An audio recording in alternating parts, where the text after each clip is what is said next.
Well, welcome everybody to today's delightfully in-person primarily meeting of our expert advisory committee.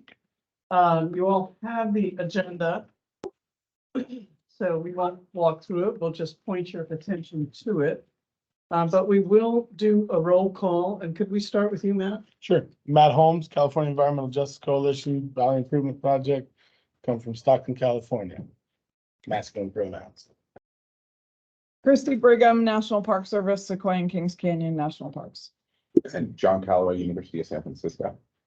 Lori Wayburn, Pacific Forest Trust. Melissa Ward, San Diego State University. Connor McGee, Paulo Band of Mission Indians. Chelsea Carey, Point Blue Conservation Science. Will Horvath, University of California, Davis. Harry Stewart, USDA Agricultural Research Service in Davis. Laura Kippers, UC Berkeley. And then online, Mark Schwartz, UC Davis. Marianne Whitman, UC Santa Barbara. Nathaniel Gonzalez Siemens, Botanical Farms, Rodale Institute. and do we know where Debbie is? Debbie's absent. Okay, entirely. And I should say we're also recording. All right. I think that today we're really looking forward to kind of getting down to ducks or whatever your favorite creature may be. With that and diving into our work more thoroughly. And the first thing that we'd like to do is follow up on our last meeting where we identified that we would be breaking into temporary, informal, irregularly convened working subgroups to dive into the more focused material here. And the first step in that is really looking at the membership of those groups. And am I supposed to be advancing these slides? No, I'll do it. Okay, why don't we advance the slide if that's okay? We've gone through our roll call. So we did our best to capture everybody's preference without overloading any single member of the committee with more than two.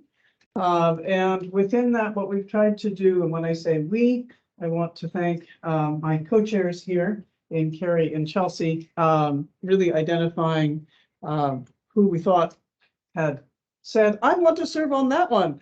Or if you weren't present, we assigned you to something we thought was suitable. But of course, you can object. You can say, no, no way am I going to do that. So with that, why don't we walk through these? The highlighted ones are the groups who are really looking forward to having you drive the draft sections. So that is why you're highlighted. And again, if you don't feel that that is appropriate for you, please speak up.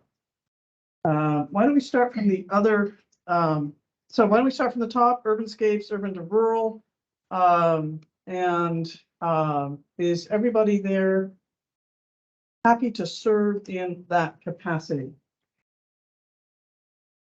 Any objections? Comment? Yes. I've participated already in the Urbanscapes, but I am willing to offer my spot to anybody else. Since I gave it a try as a first stab, how is it going to work? Does anybody else want to take my spot on Urbanscapes? I'm also willing to remain, but I just want to make sure that if someone feels they have better expertise or background or, interest. I think the deafening silence shall be taken as acclamation. Okay, excellent. For deserts. Any thoughts, concerns, changes?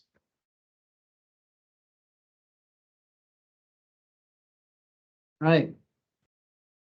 Grasslands. Am I willing? Yes, Okay, yes. so will and will. Sorry, I did the one on the bottom and then you were in. Okay. Yeah. I found it. Shrublands. And for folks on the phone, on the Zoom, I can barely see you. So if somebody has a better view of people on the phone and they're raising. I'll let you know if they raise their hands. Thanks very much. Shrublands? Forests?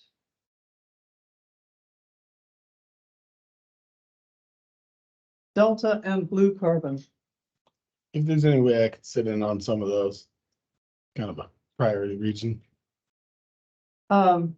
I believe that is just fine, Okay. because these are irregular, Mhm. temporary, informal. And, Still as got- long as we stay below quorum, we're good. A little heck, yeah. Agriculture perennial. Agricultural annual. Okay. Well, Lori, can I ask a quick question? So I think last time I was, my understanding that urban and urban to rural were two different reports, and is that still true or is that not true? That one report? from my perspective, it's one report. Why don't we Okay. check with our eminences here who know more than we do? Jen, Virginia, Adam, Matt. I mean, yeah, I think this all will be one report, Yeah. right? But Yeah, I think we should have the conversation at some point, Lori, that we've talked about the climate smart strategy land types and how those align with these groupings too. We can always have a subsection, Mark. Okay. Broken out where there are differences between those. Yeah, To the I was just gonna, point. okay, I was just gonna say that I'd be happy to jump on to something else if I'm just on the one, but forest would be the most obvious, and it's a crowded room there already, so I don't feel a need to, but yeah. So noted.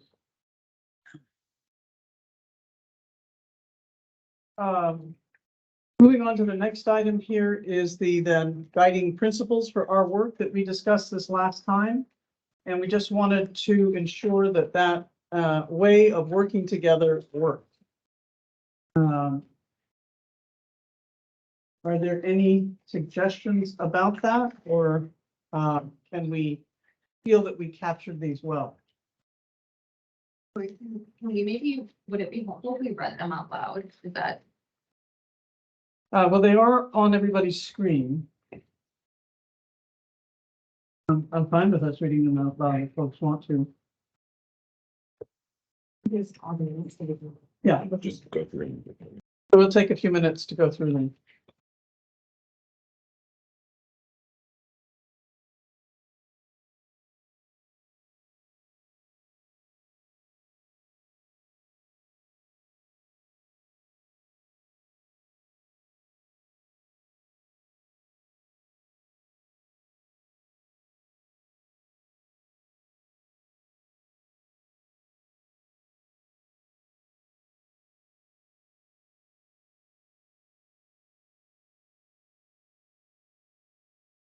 And what maps would we be using for regional? There's a few different ones. I know the assessment, the fourth assessment had a map that was unique. So the word regional, we did not define. The conversations that we have had have been to bring it from a statewide level and from the larger ecosystem level down into things that are more area specific and appropriate. So if you feel that we need to have a specific map that guides everything, or if we wish to define it within each of the chapters, that's an open question. But the main goal was to bring it down. Okay, no, that's fine. I don't think that unless we reach that point where there has to be sort of a defined region. Mhm. But yeah, going over the assessment, and there's a lot of conversations around, which deserts and sort of like regions can follow multiple counties and that might have certain implementations. So it's just curious. Well, I think Connor's question falls into a fits with my general question. I think these are really great. And I wasn't at the previous meeting, so it was really good to see these. They are, and I think they hit they're not too detailed. But they're not overly general. But as the individual groups work, just making sure we check in with each other so we don't end up with the chapters using very different information or approaches to meet some of these goals. Because I think that would feel weird unless there's good reason for it. So just as we meet as a bigger group in our identified meetings, making sure that we're saying, okay, this is how's your group addressing an inclusive process? Oh, we did this thing, and then if all of them are wildly different, I think that's not going to be super great. I think one of the other things that comes up as you're discussing things is you start to tier things by landowner size, landowner class. That's going to make a big difference in terms of the kinds of, recommendations that work for the renting population or the unhoused population are going to be different from those. So I think that kind of differentiation is something that within the groups, as we elevate it, then we're able to identify. Does that work for folks? Yes, but Sure. Mark has his hand up as well when you were making your comment. Mark? Okay, thank you. Back to the regional thing. I agree that we haven't defined this yet, and I guess I would just watch out for whether, forests have a sort of a statewide definition of region, and they may be different than grasslands, et cetera. But the thing I think I just wanted to mention is, I think that the third bullet, prioritize scalable near-term, no regrets actions, it kind of goes with the bottom bullet, which is use 5 levels of agreement and approach in making recommendations. And I'd like to throw out that, we don't want to be caught out recommending the easy over the effective, right? So we do want to use these prioritize no regrets actions. But I don't think we want to do that at the expense because they're easy and not because they're effective. I think that part of the bottom bullet is to be evaluating effectiveness or likely effectiveness, or what we know about the effectiveness, and that can be important. That's all. It's a good point, and I think it got captured well in the table that we'll be looking at in a couple of slides here. Because your point is really well taken.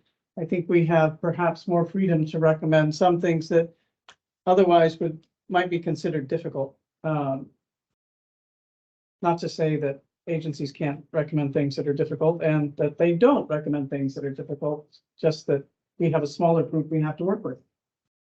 Yeah, great. Thank you. Kelsey. I don't know if the group has a desire to align on how we approach regions in our thinking, but one way, and I think it overlaps probably pretty well with the 4th climate change assessment, although I haven't checked, is the California's climate adaptation strategy has regions that are defined. So we might be well served to adopt those. Why don't we give ourselves a little homework then? That in the subgroups, we agreed to look at which definition we feel works best and try to align with that. There may be reasons for which we step outside of it for some things, but at the gross level, see if we can agree on that.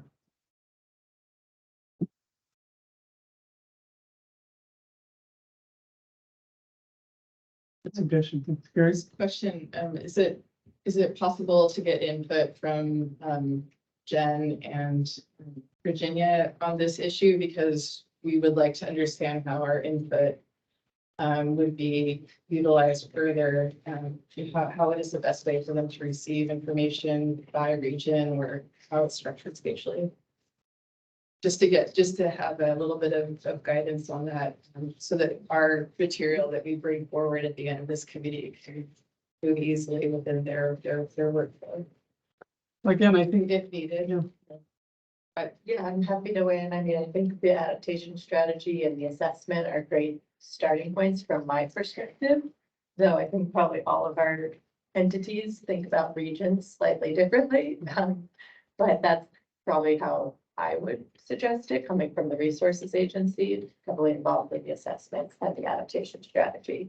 But I think there's a lot of frameworks. Adam's thrown out other frameworks for regions before too, but I think starting with that would be good the resources standpoint. Yeah, from my point of view, you can break up regions however you wish, whatever makes most sense. You know, just to add on that, I think whatever we recommend, the state is more than capable of aggregating it Sure. into their actions. And I would urge us to do what Matt was kind of saying, and Mark also, is to recommend things that we think are appropriate in specific areas, and then the state is free to aggregate or disaggregate as it makes sense to the state. Sounds good. Thanks, Lori.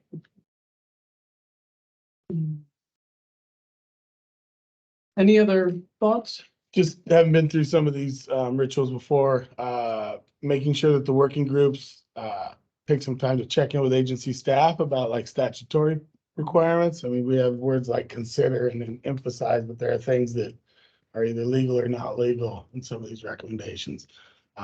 We may not run into too many of those, but make sure our working groups check in with folks that know the guts of the state. When you run into a statutory requirement that keeps you from doing a good idea, it really upsets everyone. Okay, good point. What would an example of that be? Well, for example, like emphasize equitable, inclusive processes, like you're legally obliged to conduct an inclusive process. So emphasis in government code is everything within your power. And sometimes the clock on these planning rituals is the main instrument that precludes an inclusive process. And so talking about radical inclusion right now at the beginning of your meetings, and not presuming that we're all experts, I'm sure, but that our working groups are consulting outside of our working groups, checking in with other, like this state has 1,000 committees working on all sorts of things, pesticide committees. You should have the time to check in with those people. Agency staff usually have relationships with all the other expert area groups that consult with the state. So an example would be the Environmental Justice Advisory Committee of AB 32 from CARB. There's a host of bodies that consult with the state. And if we check in with them, we'll keep ourselves from getting in trouble for not asking folks that are most impacted or most vulnerable.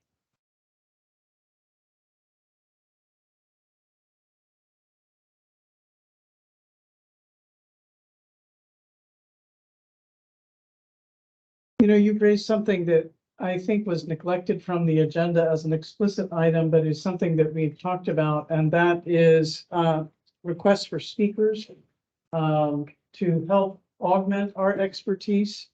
And could I check in with our state folks? Can we do that at this juncture? At this meeting, have a call for your speaker requests to be delivered in, give everybody time to think about that. It doesn't have to all happen today, but your point about the fact that we don't have all the wisdom needed. Yeah. Is one where within the next 2 weeks, if we could get everybody's request for expert speakers to come in and work with us. When I say come in, they might be coming in electronically via Zoom rather than in person. But And will that be for all of us? Yes. Or for the Yes. stuff, the working? this is for speakers to come in, guest speakers to come in to the working group. Okay. It would be open to the public and help inform the process writ large. All right. I didn't understand your answer to the question. So you said come into the working group, or do you mean come into our advisory committee? Sorry, if I said that incorrectly, to the advisory committee, open to the public, speaking to everybody and with everybody. And is there also a consideration that could take place within the smaller subgroups? Or is that not like an appropriate way to approach that? My understanding of, because I'm going to turn here to Matt because he's moving his head in a knowledgeable way. I mean, there's no limitation to invite folks to your book group sessions to have discussions on that if you'd like.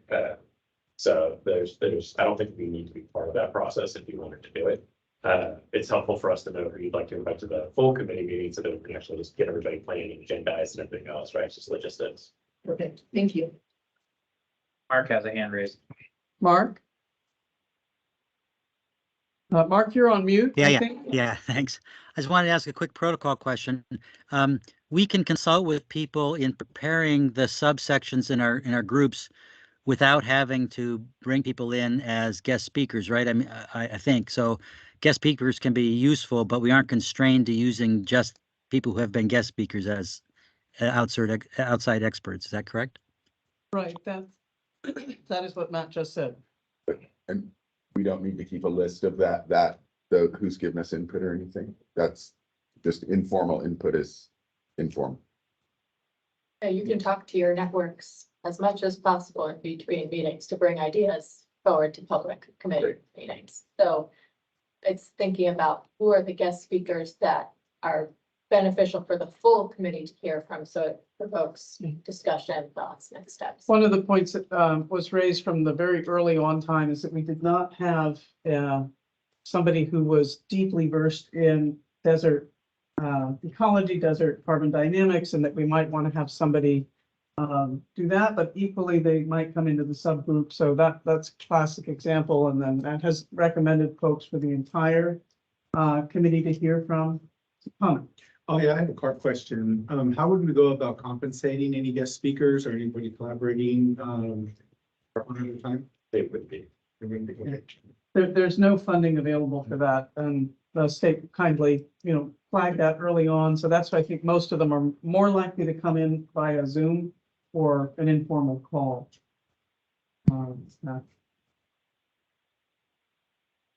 So within 2 weeks, could everybody agree to have gotten us that, or maybe even a week, because to find, to talk with folks, to get their availability and to schedule that would be enormously helpful. So within 1 week, could everybody agree? Chelsea? And Lori, in terms of the process there, so let's say everybody throws in 3 people, recommends 3 people, likely we will not have the ability to invite all of them. Is there a process by which we are prioritizing? Well, I would say that that's a problem that we'd love to have on some level, to do that. But I think what we ought to be doing is looking for gaps in our committee, expertise and background. And that would be the priority. With that. Laura? I might also suggest a priority on speakers who would be cross-cutting with respect to our informal working groups. Since expertise related to the working groups themselves could come in at that level.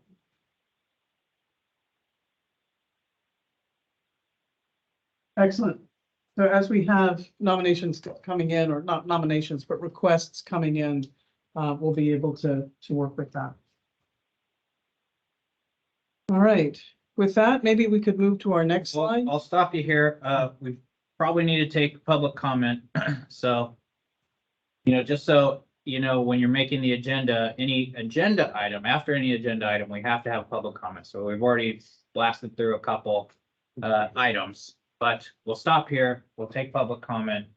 So this will be on the last 3 items, which was the working groups, guiding principles, plus the speaker side discussion that just happened. So if there's anybody who wants to make a public comment, let's see, in the room, yeah, okay, that was easy. How about if you want to make a comment online, go ahead and raise your hand.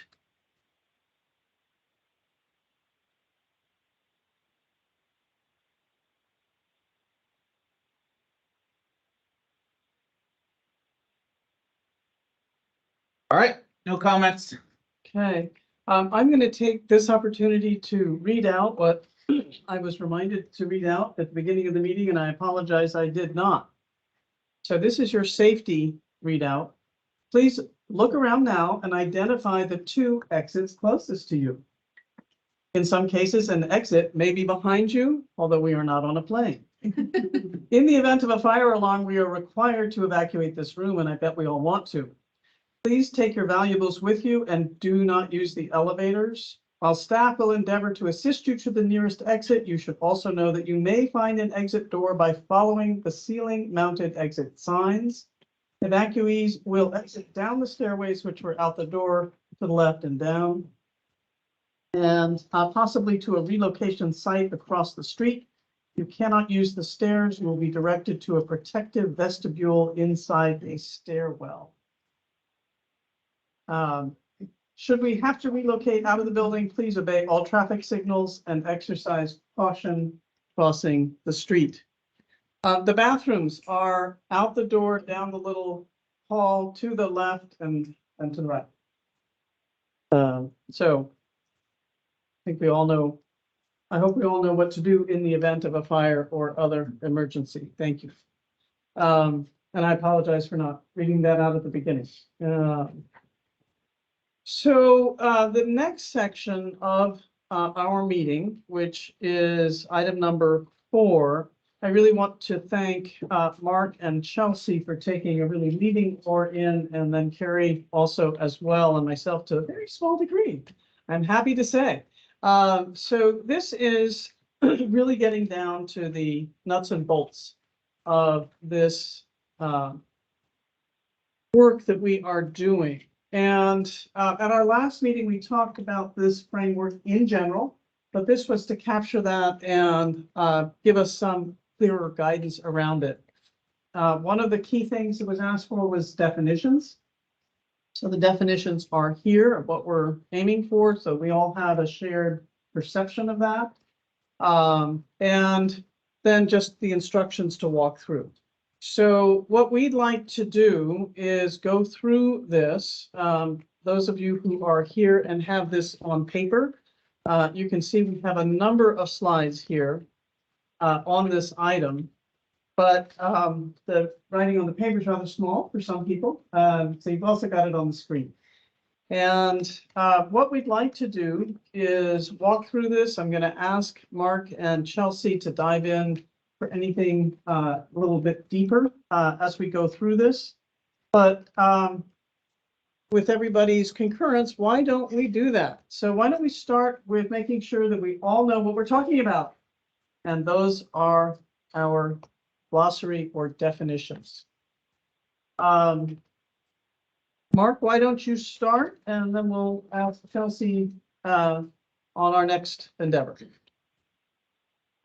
Yeah, I guess I think I'm being asked to start because I was the one asking the question, and that in thinking through what this might look like in urbanscapes, I was getting confused in my head. What would be an objective that we were shooting at versus a target versus an action versus a strategy? And so I'm sure you're reading this right now, and so there was a discussion around that, and we came up, or I think Lori came up with these. I didn't come up with these, but they work for me. They suggested that these would be the language you would use, and I thought, thinking back to then applying that to the urban systems as I was thinking about it, that those made sense to me, and that I felt like I could. They were clear. So I don't know what else we'd like me to say about that, but. No, that works. And I think Chelsea would like to add to that. Yeah, so maybe if we just walk through, so I thought that these were, we thought these were terms that would be helpful to define for the group and have like a shared understanding of what we mean when we talk about each. I largely took these definitions, I think if they differ from what the state has defined or what I've heard from guidance from different state documents, it was not necessarily intentional. But the first is this implementation target, and that's what we're thinking about for the, for the rest of this year. And so it's this recommended level of action that uses metrics related to some level of implementation. So it can be related to acres, dollars, percentages, or some other quantitative value that when achieved, or if achieved, it will help to reach or exceed that -4% carbon stock target that was outlined. And in the legislation, it has language around setting targets for 2030, 2038, and 2045. And so I brought that into this definition. And highlighted in here, I think, is that more than one target can be put forth by land type. And if possible, it would probably be helpful to keep these targets smart, right? So they're specific, measurable, attainable, relevant, and time bound. Because I think we all probably know, having objectives or targets like that, can be helpful. So the way I think about it then is this is sort of the ultimate goal. We land on these targets, but underpinning those targets are going to be these other sort of 3 definitions. And so if I understand it the way that the agencies have sort of defined these, is that an action is like any given management activity on the ground is the way that I think about it. So it could be in this, and here it's prescribed burn, compost application, conservation, wetland restoration, you name it. It's a given action. And when those actions are combined together, they create a strategy. So when those actions are combined together and have a little bit of details around them about where you're doing them, kind of what intent, like details about how they roll out. And then the way I was thinking about it is the strategy could combine actions. So it's not just one action, but it could be multiple actions put together to ultimately inform a target.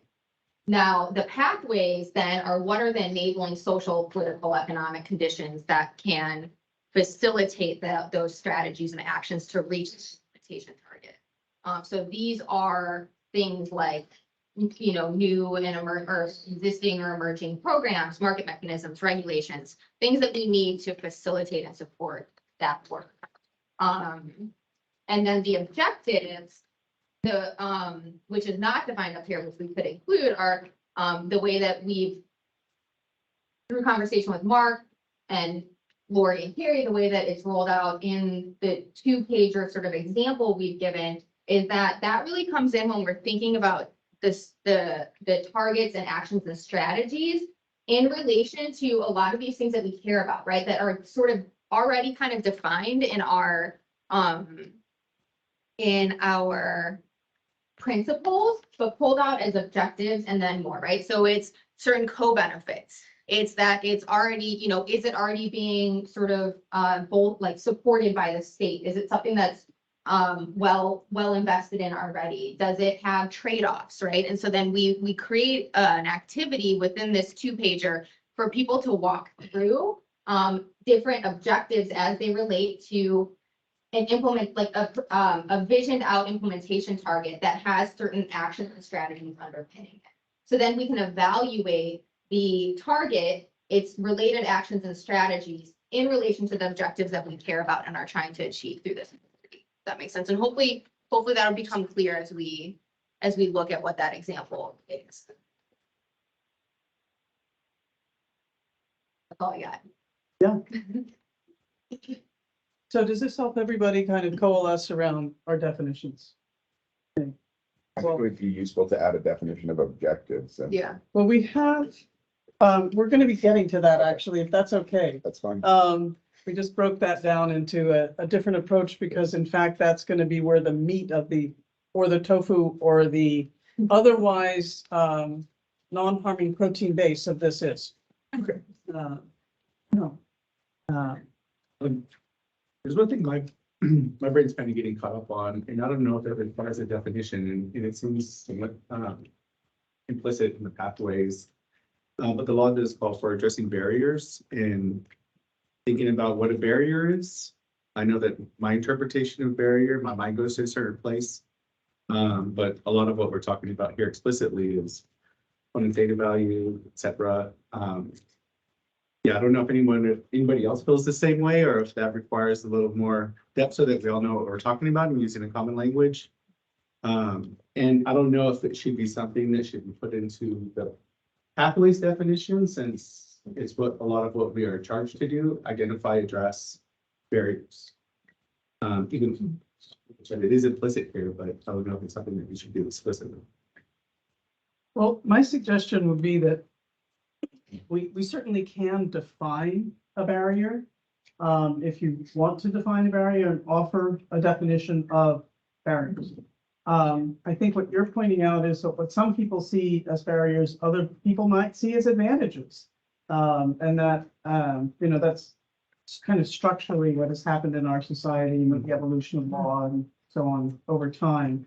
But I certainly would welcome a definition of barrier, but equally, I think that as we develop our report, one of the key things that you're finding in the next section here is a call out of potential limitations and challenges. And those could be those could be classed as barriers as well.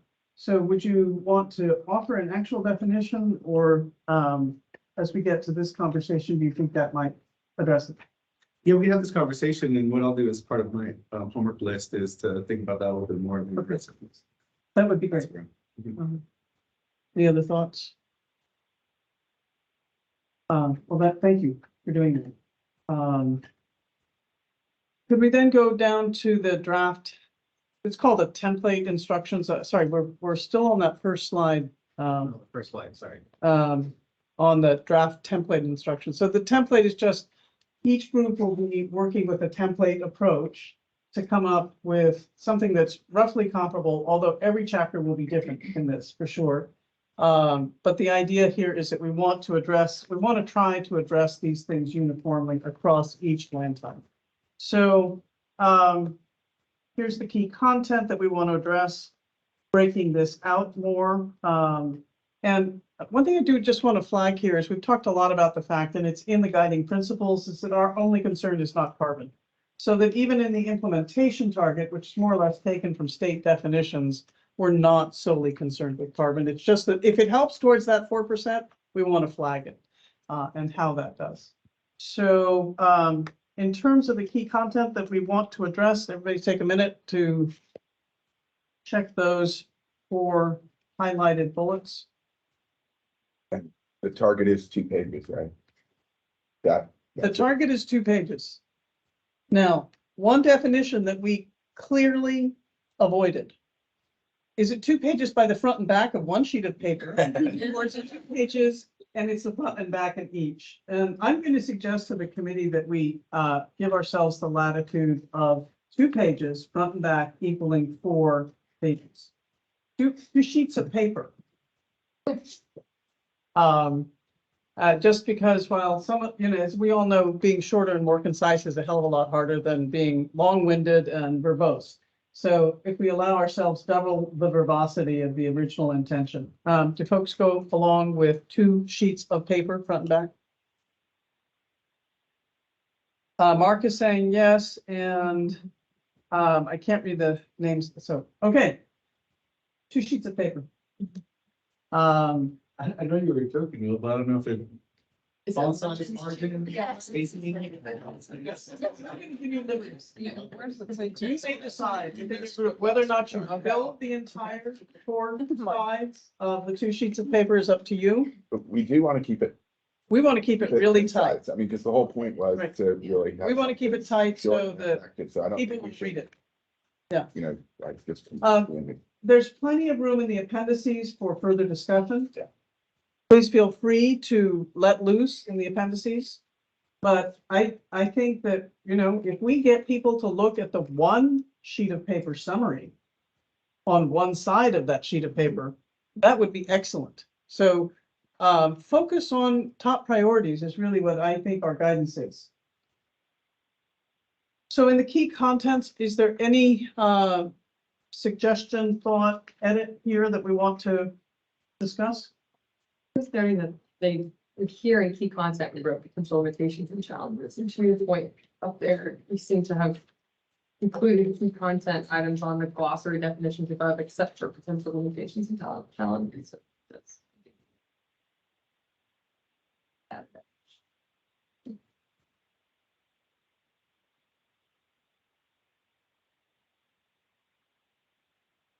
Any thoughts on the Zoom?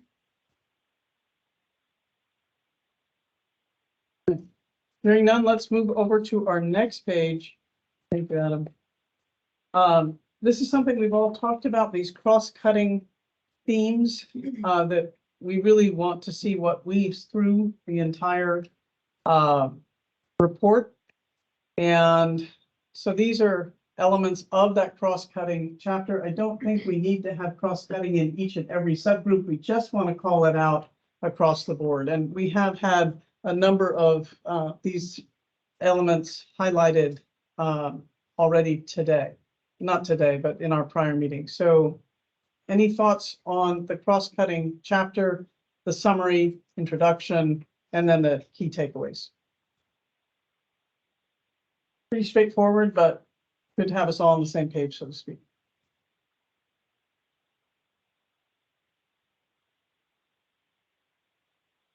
Do we, we sort of divvy ourselves up into subgroups, we have an intended approach on how our study chapter is gonna be tackled?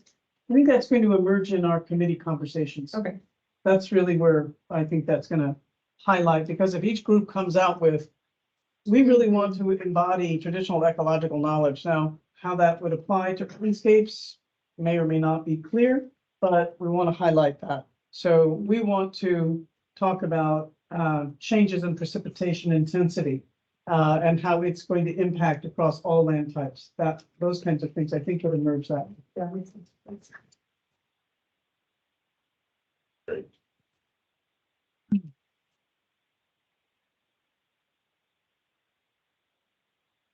Right.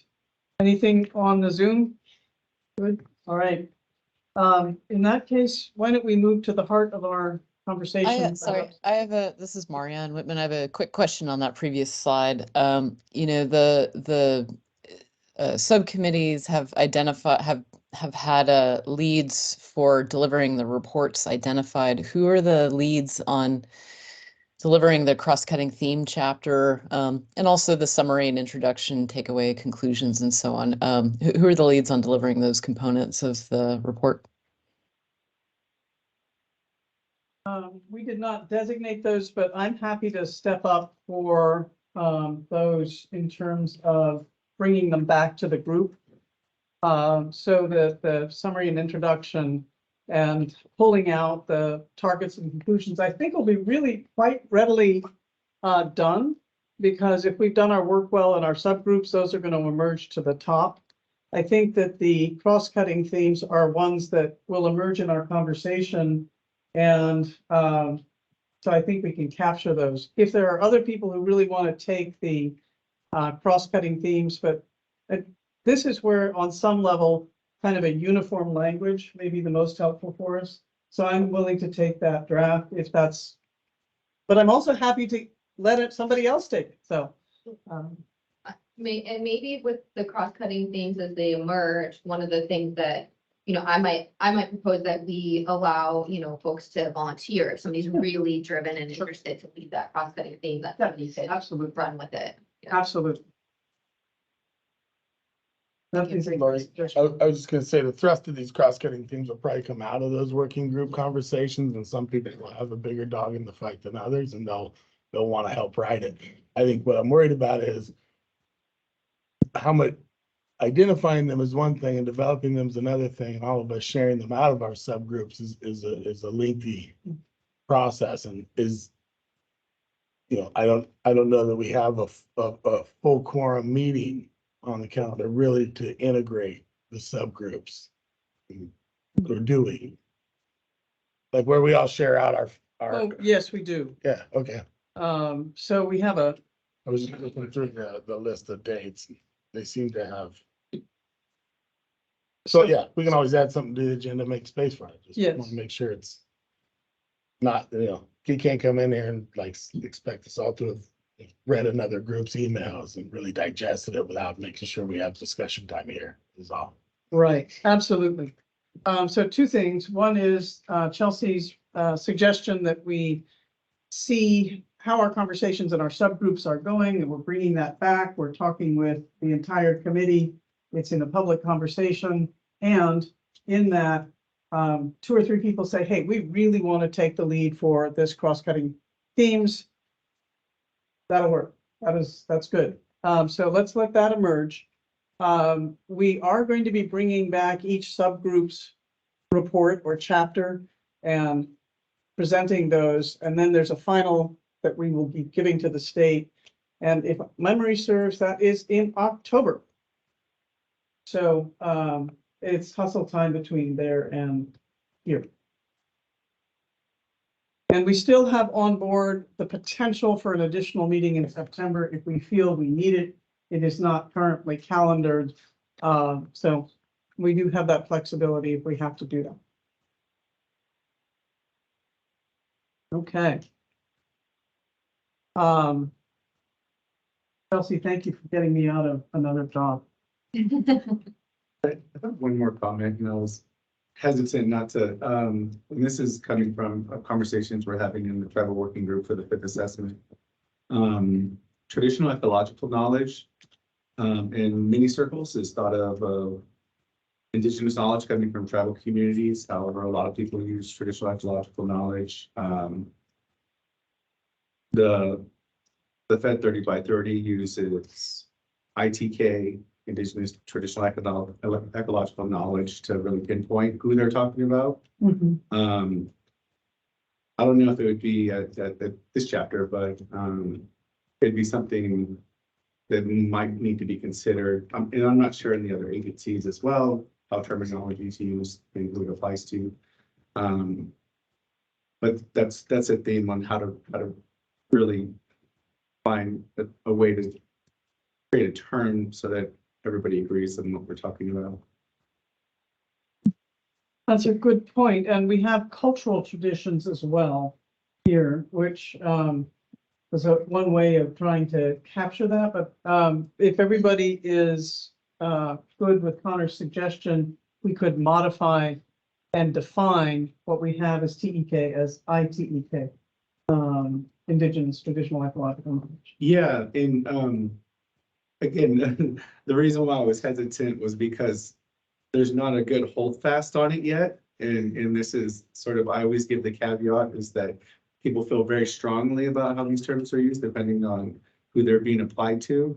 And everyone has, as far as knowledge is, right, it can be considered the Ks because there's so many of them. And when traditional ecological knowledge is used, it's becoming somewhat, it's outgrown its casing. And this might be a good juncture to really find out how to use it appropriately for the recommendations.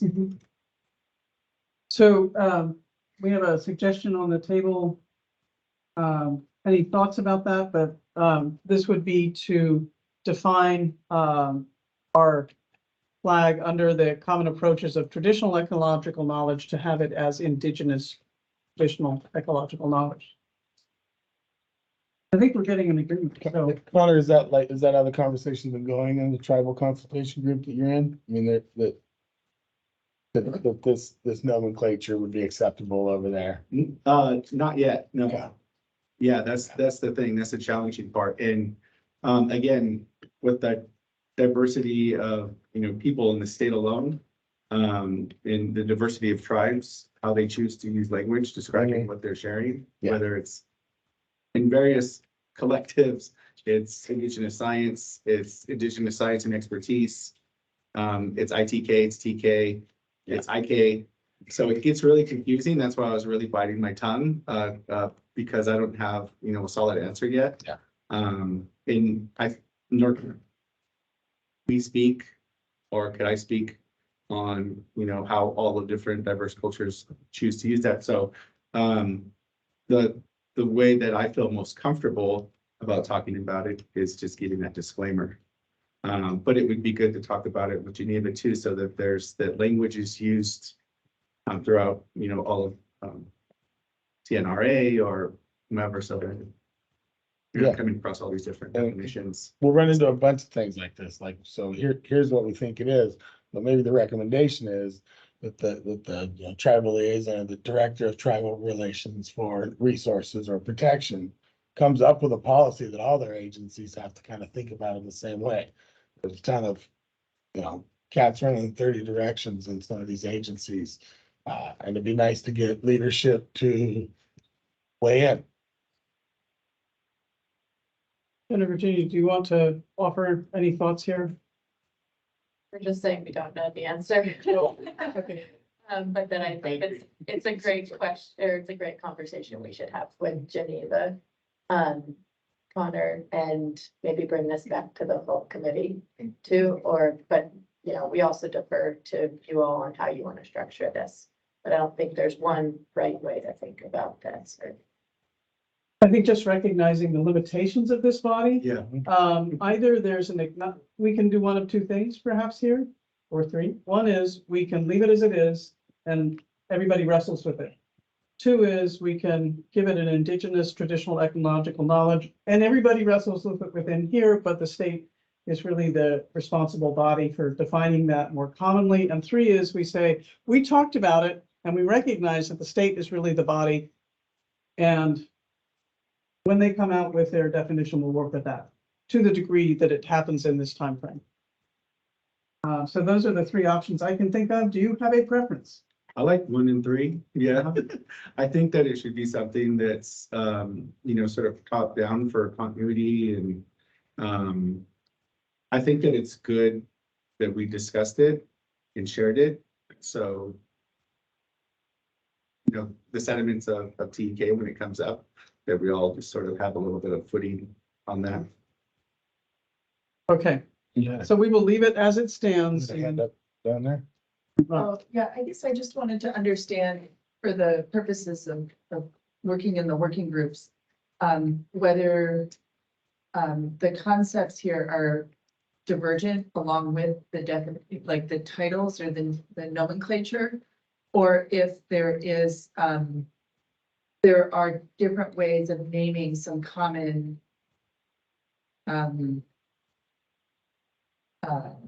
I guess ways of understanding or approaching the work that we're trying to do. So I guess I just wanted to understand, you know, like if coming up with a decision around nomenclature kind of in some way restricts us or opens us to different ways of approaching our topics. Because I guess then it becomes more important to know ahead of time what we're talking about, as opposed to, you know, just worrying about the nomenclature per se. Does that make, I'm not sure if that makes sense, but I just wanted to maybe understand a little bit better what some of the debates are. And if there's something I can read to learn, that might be more expedient, I guess, but. Yeah, so I guess what I was trying to explain is when traditional ecological knowledge is used, I think that there, a lot of people think that it's referring to tribal and indigenous communities, but it is in fact not all the time. So that's misleading. There's communities all throughout the state that have traditional ecological knowledge. And they think we could say that they do. But then all of a sudden, we're not explicitly talking about tribal and indigenous communities, we're talking about. So is this, can I just to clarify then, I think, are we deciding whether or not to be inclusive of both indigenous and other?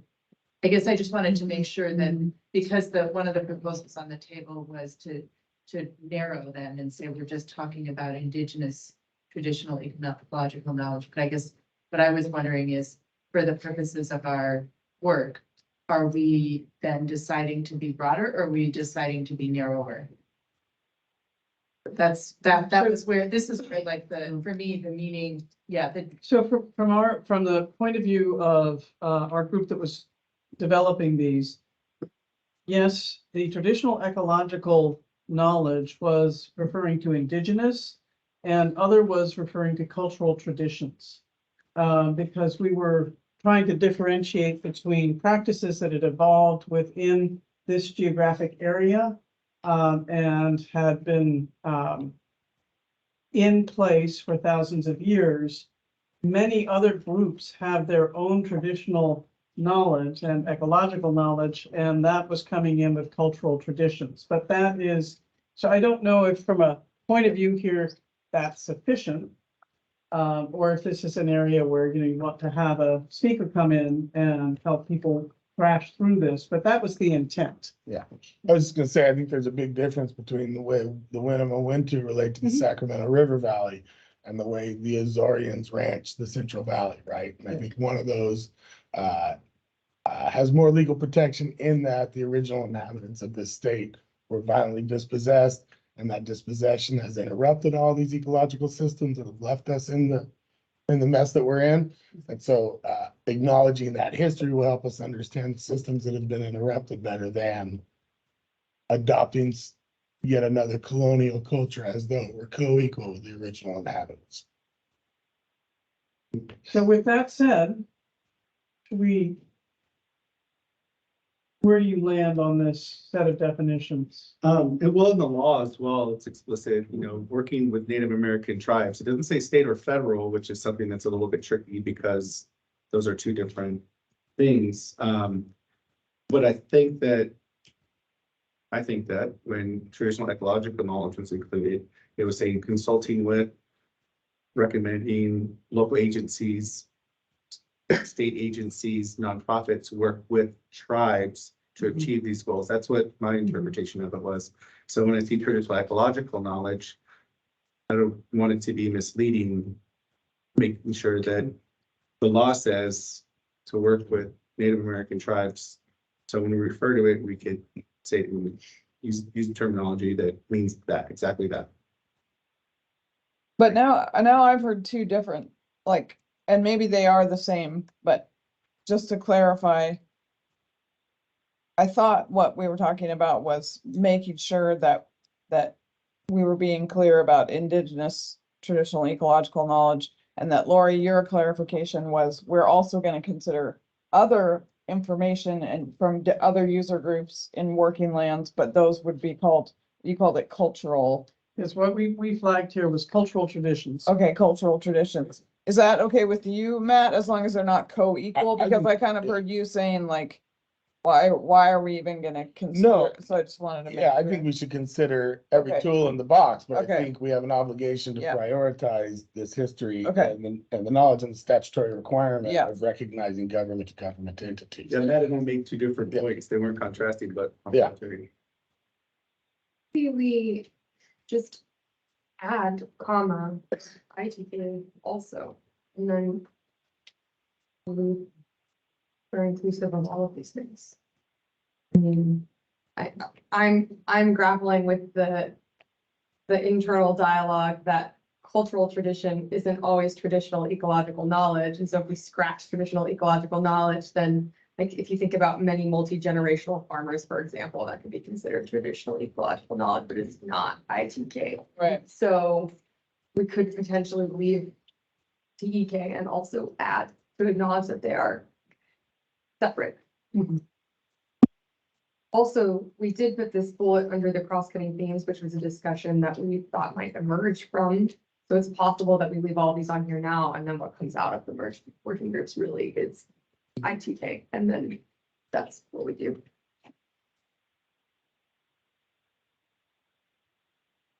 Okay, we will add then to the common approaches, both indigenous traditional ecological knowledge and traditional ecological knowledge. Okay. We might have the chance to elaborate on some of this Absolutely. discussion in the document. too, Absolutely. But so just to move us forward, I think it's good to have surfaced this and have more of a common understanding of some of the depth of the conversation and the broad impact. And to lend our voice and give credence to this, the need to clarify this, that we have state agencies with people who have words like tribal in their title. And they don't all have the same understanding of what that job looks like. And so lots of things don't get addressed in this town until somebody makes a big stink about it. And it's our duty on this committee to flag those inconsistencies. Well, and if you come up with some help and advice for us from the state side, because I think where Connor was originally saying this is, we need some common platforms from which to be working. And so if the state is able to give us guidance, we appreciate it. We can look into that. I think we have resources. Like you said, people with tribal in their title. Yeah. Come and give a better opinion than maybe me. Yeah, well, and I mean, just so you know, there are like environmental justice offices throughout state agencies. And there's like several dozen in resources, and they've never met each other. They've never chopped it up and shared definitions until this year. So I don't know if that's the way it's been in tribal, but EJ offices across resources agency are like just now collaborating. So. Well, we appreciate your guidance and we have highlighted the issue. I think that's good for us all to be aware of, and we'll do our best. with permission, then why don't we then move to the report sections?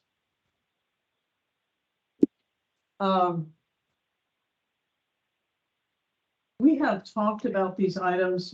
Everybody can take a minute to look at this. But these are not different than what we have discussed. What I want to flag here is that these can be extremely brief. I think we should take it that the state has done a lot of work in here. We don't need to, if you will, highlight our own knowledge of these things. And so this is really, these are very, very short. And it's an opportunity to, for example, in the blue carbon space, say something like this could be extremely important, but we don't yet know how much blue carbon area is available to us. So I think that this is really an acknowledgement of these issues, but it is not a deep dive.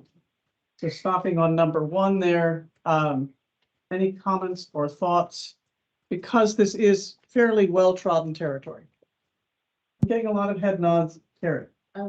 Lori, I'd like to ask Mark if he wanted to just give his experience, maybe not details or any thoughts that he might have on having gone through that process. I know we're not going to go into a deep dive on that particular. I was going to save them for. Oh, you're going to wait. Table, for the end. but Okay. Well, I just wonder if he had any thoughts on going through that But process. Or I- just- I can just say very briefly that in looking at urban, the first thing that came to mind is just defining what we mean by urban, and you can do that in a very short paragraph because the state has done this, the US has done this, and I agree that section 1 can be very short. At least it was in thinking about the urban landscapes. Well said. Definitions are good for doing that. On section 2, again, we've spent some time on that this morning. Chelsea, do you want to say anything further about section 2? This is really, to chance to highlight the strategies that we are focused on here. I think that this section is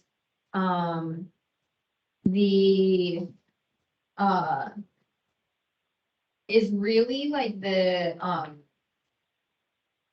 to me, like a big piece of the meat and potatoes actually of what's going to be the 2-pager, and is the opportunity to really succinctly highlight the actions and strategies that we recommend that ultimately sort of hold up implementation targets. And on the next slide, I think will show sort of an activity that we propose to help think through and ultimately come to sort of final recommendations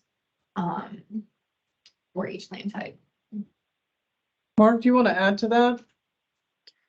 Yeah, I mean, again, just again from the experience of trying to do this with urban developed lands, is that going to the climate smart land strategy and the climate scoping plan gave a list of about 20 things for the urban environment, from greening schoolyards and planting urban trees to thinking about the expansion of urban spaces as strategies that are already identified by the state. And they represented to me a smart, thorough, I don't want to say comprehensive because I haven't thought deeply enough about it, but at the surface, seemingly comprehensive list of things to do. And that then gives us the opportunity to take that and then think hard about how you'd prioritize one over the other, what represents the best things to be investing in as a state of California. And so I was, again, I think this kind of structure for a report worked for me in thinking through the developed land strategy just briefly. Yeah, thanks.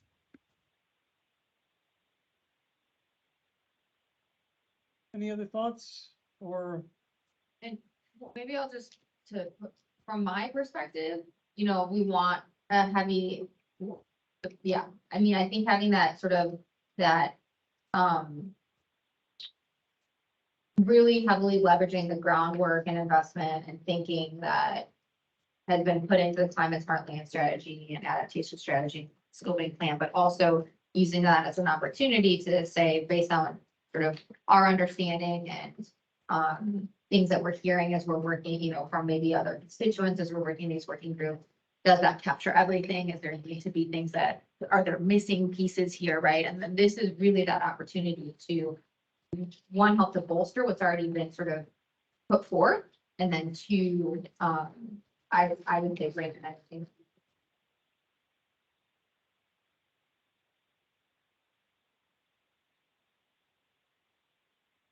With that, maybe we could go to the next slide and dive into a framing of how we felt it might be helpful to take our guiding principles, to look at the desired outcomes and categorize them. Those are under the objectives. And then in thinking about different targets, a way to rank those targets. On the next slide is something that for folks on the Zoom, you can't see quite yet, but it is what the symbols mean. So plus means it's beneficial. There's a strong certainty that that outcome would occur. 2, that's 3 pluses. 2 pluses is it's likely to have that with some certainty. 1 plus is it's possibly beneficial, and a minus sign is it's harmful. There are various trade-off ones, and then there's the question of we just don't know. So we're flagging that. So for those on the Zoom call, that's what the definitions are about. And then the last 2 were either yes or no questions. So I thought we might most constructively spend a significant portion of our time here talking through these. And as Carrie has mentioned, Mark stepped up to really try and test the approach on the urbanscapes. And these are not final rankings by any manner of means, nor are they intended to do. It's just an exercise. So that is where these categories called objectives have come from. So why don't we walk through this, and to the degree that, Mark, you want to simply say your thinking, and then it went through myself and Carrie and Chelsea as well. So this is the opportunity to get everybody's feedback about, do we have the right objectives? Are we missing something significant here? Do you need more time to think about it? These are initial objectives, and if additional ones transpire, come forth in our subgroup meetings, we can add those. But that this was kind of intended to be, if you will, the framing of the house. You all get to finish the rooms. You can add additional space if you need to. You think we ought to, but this was this initial framing. And you can see it ties back to a number of things that we've seen here. So why don't we stop there? And Mark, do you want to walk us through this? And we'll take comment on a kind of one-by-one basis. But I can start. I mean, this was really a team effort in thinking about what these rows and columns should look like, and then what words would be in there, and trying to be, I mean, I was thinking about it from a very specific individual target or sort of just the urbanscapes perspective. And so, there's things that aren't likely to have a large impact on or how we deal with urban landscapes. It might not have a very large impact on some of these objectives. And so things like planting city trees may have a pretty, an impact on carbon storage, and may have implications with respect to city urban water budgets, and certainly has impacts with respect to benefiting marginalized communities, but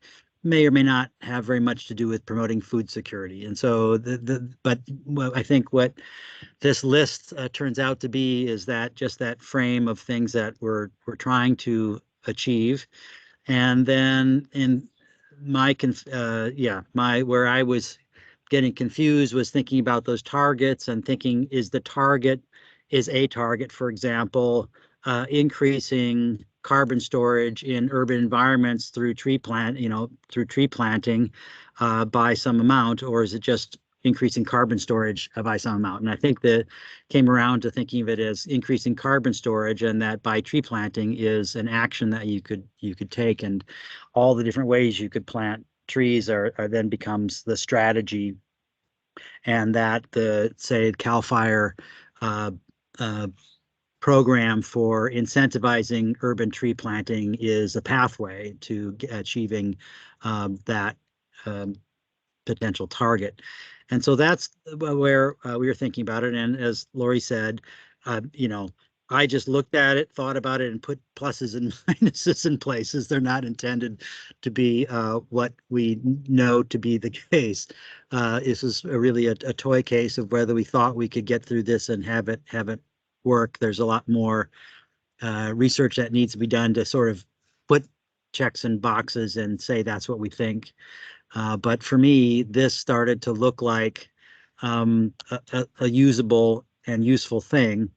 A challenge that we have is that how granular you get, and you could get more and more granular down the uh, rows and have lots and lots of rows, and you could have potentially more and more targets and have more columns, and then I think it may become more specific, but less useful in many ways. And so hitting the right level in that is something that I think we want to try and get at sooner rather than later, so that we're working similarly at the similar granularity on these. And I'll pass it on to somebody else to go from there. Just on the granularity issue, of course, that's going to vary immensely by land type. So I think that's something that within your subgroup, your working group, you can address there. Because in some cases, it's just not going to be, the knowledge base isn't there yet. So just want to flag that relative to that. Chelsea, and then Laura, did you want to say something? Okay. I was just gonna add, for also just to say that I was part of the process in generating this template for reaction and feedback was, I think, one of the other things, so to kind of clarify these first two columns, and I think we can maybe reformat a little bit, but the first, not columns, rows, are really like the approach, right? So it's your, instead of it saying objectives, are really the approach. So the potential target you would outline, you would say, what is that target? And then that second row is like, what's the strategy underpinning that target that you would outline, the first consideration in that scenario. I think the other thing that would be nice to add, especially if we want to keep this the same by every land type, which is my personal preference, even though I can understand maybe change why somebody might want to change the objective by land type. But I think it would be nice to have consistency across land types. And I think to account for that, I would, we could consider adding an additional row, which would be like other co-benefits.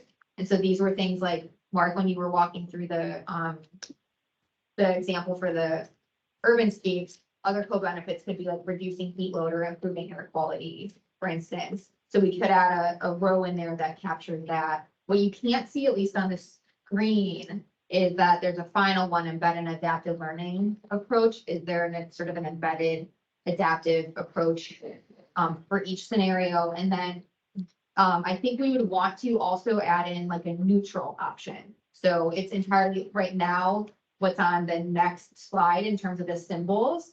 It goes from possibly beneficial to likely to be harmful and then a trade-off. I think the other thing we need to capture there is a neutral, because it's entirely possible that there'll just be sort of no effect of some of these uncertain objectives. And that's all I wanted to add. Laura? Yeah, I guess one of the things I was thinking about was our approach to classifying uncertainty. And I don't know if that's been tackled yet for the first group that's having a go round at this, or if there's been thought given to how we might want to approach that piece. The symbols are, so there's probably other ways to do it. The way that it's captured right now is that the number of like pluses, for instance, is related to the certainty. So 3 pluses would be like strong certainty, 2 is moderate certainty, and 1 is poor certainty. Right, no, that is clear. I guess what I was wondering is whether, like, what constitutes evidence for that level of certainty? So, what would we consider in gauging whether it's strong versus moderate versus poor? And I realize that this might have to vary quite a bit by,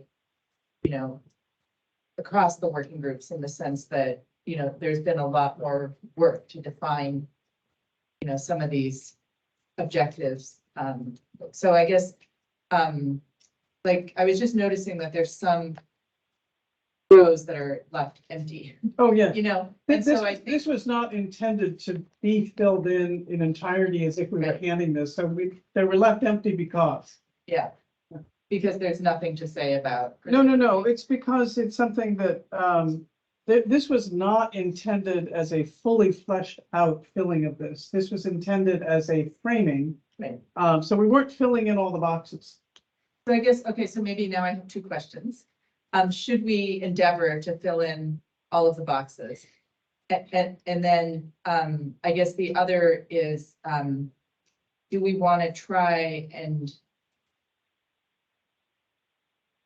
discuss or think through what constitutes a strong level of certainty? Or is this defined in some other, I know there was some state assessment approaches that we might look to for guidance, and I guess I wasn't sure if that, for example, had been incorporated into the number of pluses or the number of categories of uncertainty, certainty that we want to use and that sort of thing. So my own thinking on this is that this is captured through working with what the state has already recommended. On the one hand. And then, as we have found out, there are a number of areas where what we think we know is not what we know. In other words, it's not necessarily so. Certainly some of the soil issues, I'm beginning to learn about that what we think we know is not actually the case. And of course, with science, things will continually evolve. Given our time frame and the fact that we are not doing original research and the fact that we don't have, those kinds of resources, where there are questions about the effectiveness of something from that certainty perspective, given what's already laid out there on the state side, we should flag those. But I don't think that we ourselves should be tried in this time frame to be ranking certainty in a new way. Does that make sense? So we have this suite of recommended actions that the state has put forward that theoretically have been tested out and are to some significant degree accepted. Now, they may not be true as we learn more about what the impacts of nitrous oxide may or may not be, and you can walk down that roster. So this is a chance for you to say, I'm not certain about that, and to caveat that within the exercise of doing. And you're looking at me in a way that says, I may not have said something that was translatable to you, so please. Yeah. And also I just want to put Mark. Oh, okay, go ahead, Mark. If you got anything. Yeah, I guess I'd like to make a 2 points here. One is I think that one of the things that we have to leave a potential for is that you could have more than one strategy driving a target. And I guess I'm thinking about, say, maintaining forest carbon, that you could be thinking about a strategy of thinning and forest management that included wildfire, prescribed fire and thinning and timber operations. But you could also have a strategy that underpins how much you're investing in wildfire fighting and things like this. So I think you could have 2 columns for a potential target, and I think that that's okay. Because they may end up with different kinds of things about mitigating greenhouse gas emissions. And the other thing I think is, I always think about these kinds of tables as having 2 pieces of information in every box. One of them is what you presume to be the effect size of the strategy on that particular attribute or that objective. And the other is how certain you are about that. So I think 2 pieces of information in these boxes, one of them being the pluses, another one being a color code. So something like having multiple pluses for having a large impact or a large, positive or negative, and a color being how certain you are, or vice versa. But that I think there's 2 pieces of information we want to try and be gleaning about each of these attributes. Oh, that resonates with me because I think that there are some things that could be highly beneficial, but there may be some significant risk associated with them, which leaves them, you know, which would raise the uncertainty factor and that decoupling the impact from the uncertainty feels sort of important if we can do that. I realize right now they're sort of coupled and it may be difficult to do that in a lot of cases. But I think the best thing to do is to then discuss that. You know, is to highlight it. It's not so much a symbol as it is a little bit of a conversation in the report. Yes, Chelsea. Can we I mean, I would propose to update the table based on the feedback. I agree. I think we can maybe add in a color coding scheme, but with that is decoupled from the symbols. I think that that's a really easy fix and we can do our best. I mean, there's, you know, the IPCC has, I think Mark had said this before. I mean, there's a 3-pager right here that does like a likelihood scale, right? And it's, I mean, I think at the end of the day, it's gonna, what I would imagine is it's expert judgment. And that we invoke that and we have some sort of understanding or set scale that we're all working from to say, this is what we need to take from a certain, and then go forth and, you know, see what we can do with that.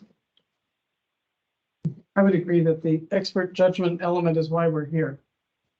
And if our expert judgment is, there's a lot of uncertainty, but it sounds promising. You know, we can find that. Will, can I fall on you here a little bit because you're often the person who says, well, we thought we knew this.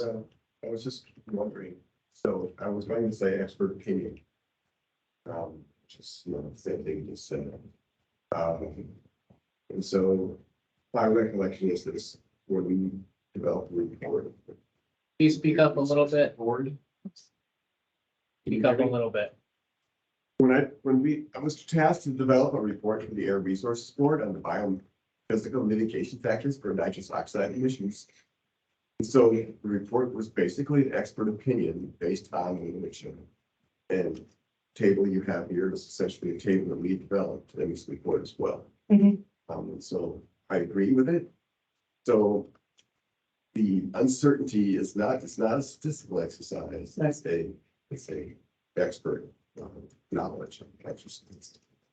It has to be within 2 pages, 2 full pages. Yeah. Somewhat difficult to vet out because you do have to sort of make sure that you hit all the spots in the literature that say that this is uncertain.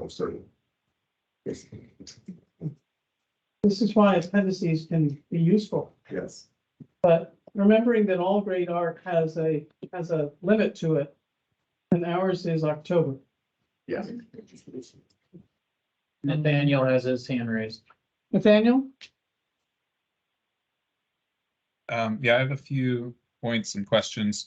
The first is related to Mark's comment about having 2 columns per target or per strategy within a target. Is there some way of capturing if there's some positive feedback among different targets? So if target A is potentially impacting target B. The second point I have is about the I don't know, the 6th one down, benefit marginalized, underserved, and frontline communities. So I'm wondering if that that verbiage is coming down from on high, or if that's something that we have the capacity to change. I have some the word benefit gives me pause a little bit. I feel like that can be easily co-opted or at least defined from outside of the community. I'd rather have something like self-determination or capacitating in there. And then my third point is wondering if we could capture efficiency, like just the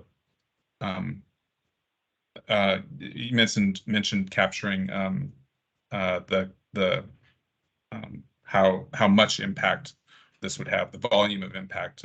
Can we also capture the efficiency of that impact on a per dollar basis? Could I ask you a question? Sorry, Laura, can I just ask him to, could you explicate a little bit further your point on the benefits marginalized, underserved, or frontline communities? And tease that apart a little bit for us? I'll try to. It's just something that's kind of off the top of my head, so I would probably defer to anyone who works in that space more. But benefit, I think, is usually defined from outside the community, where I think self-determination is implicitly the community defines that is defining their own goals.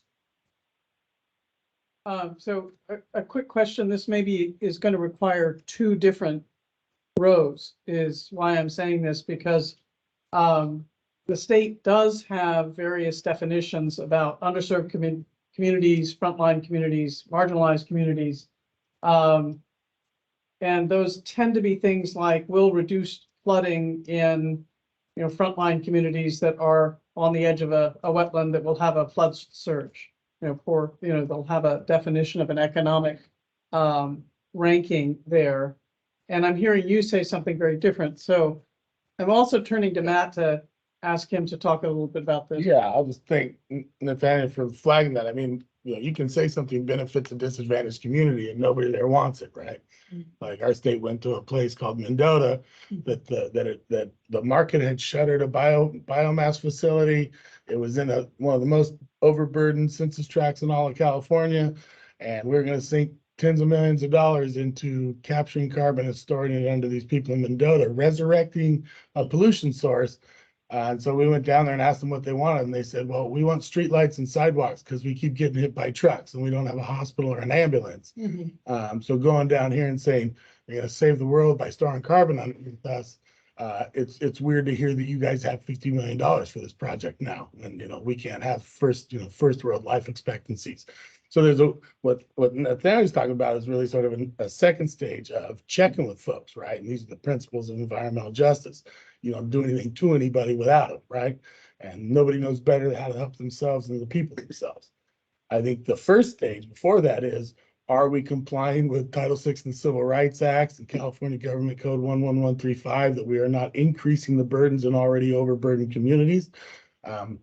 You know, we incentivize the creation of dairies in California Central Valley that throw a ton of ammonium in the air. You get ammonium nitrates. We're increasing PM particulate in the Central Valley with a climate policy in a region that's eluded the Clean Air Act for 25 years. So there's, you know, environmental justice compliance as well as respecting the priorities of disadvantaged communities. Coming in and telling folks that they can have jobs stabbing pipes underground when they want to do something else is a peculiar way to define benefits. Sure. Can I ask you a follow-up question? Then? Please.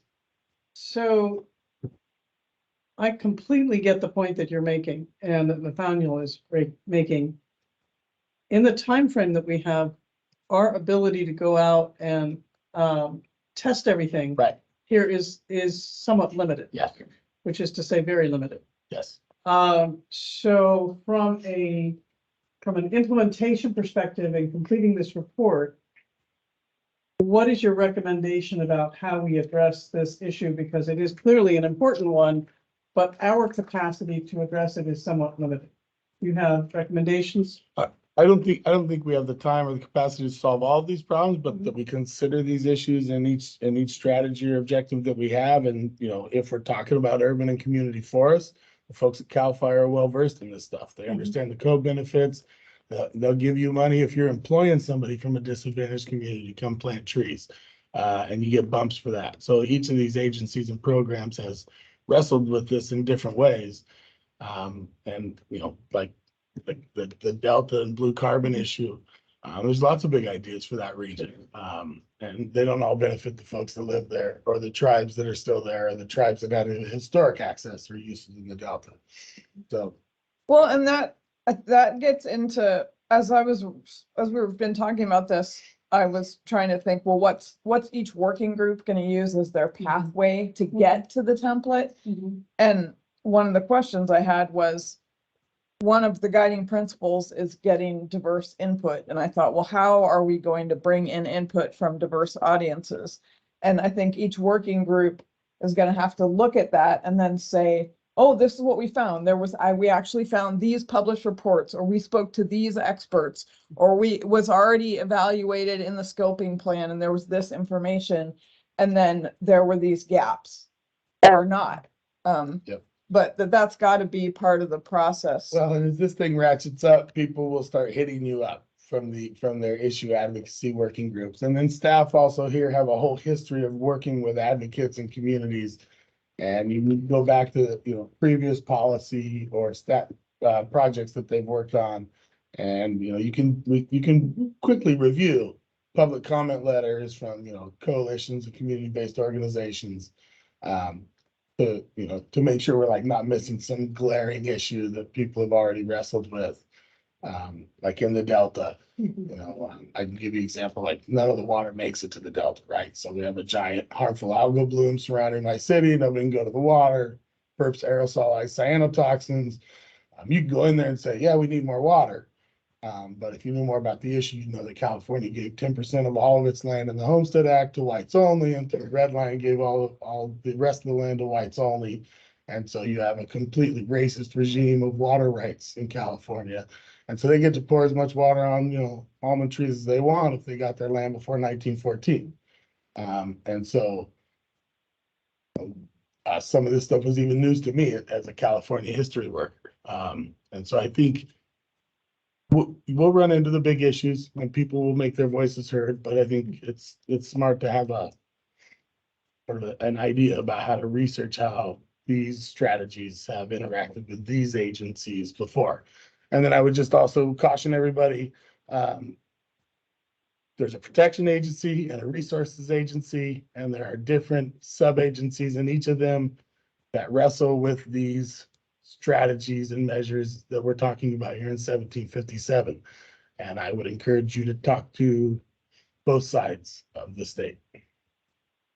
Break built in, sorry. That is a key point. I could eat. Yeah. And Mark has his hand up, so maybe you can wait till after the break then, I guess. Could we have a touchback with Nathaniel, then Mark, and then a break? I agree. Great. Have to build those into our agendas. All right. Mark, if it's okay, I'm going to ask Nathaniel to respond because he's the person who brought it up, and then go to you. So Nathaniel, any further thoughts there?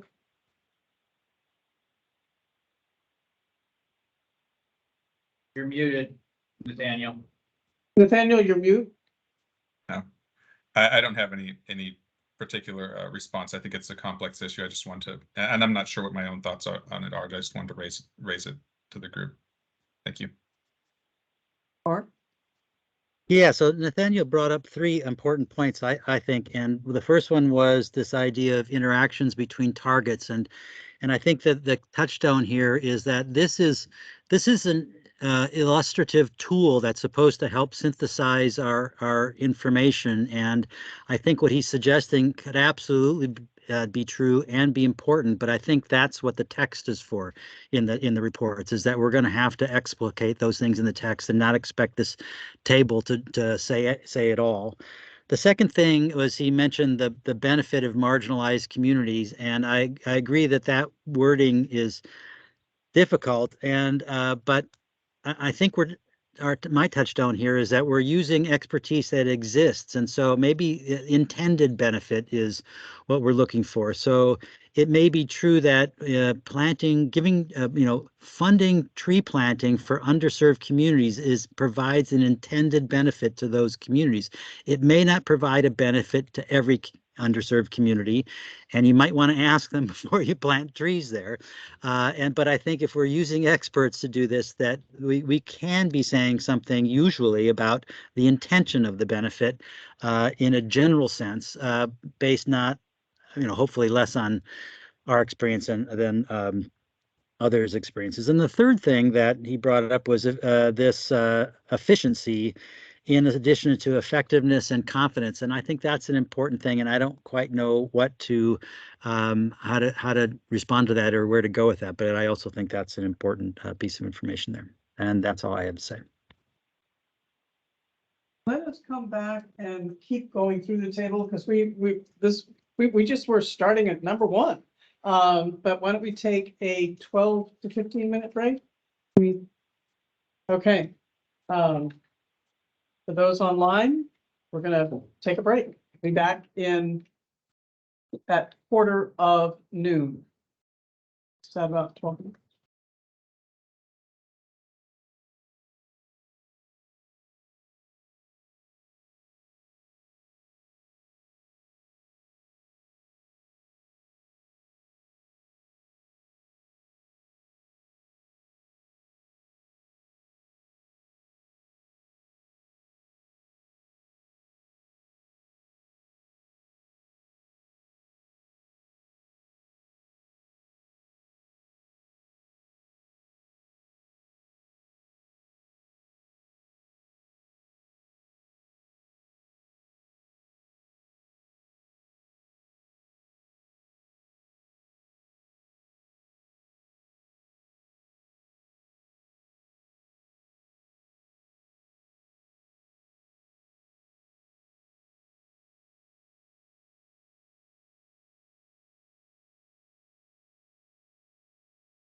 say, so I learned a lot about.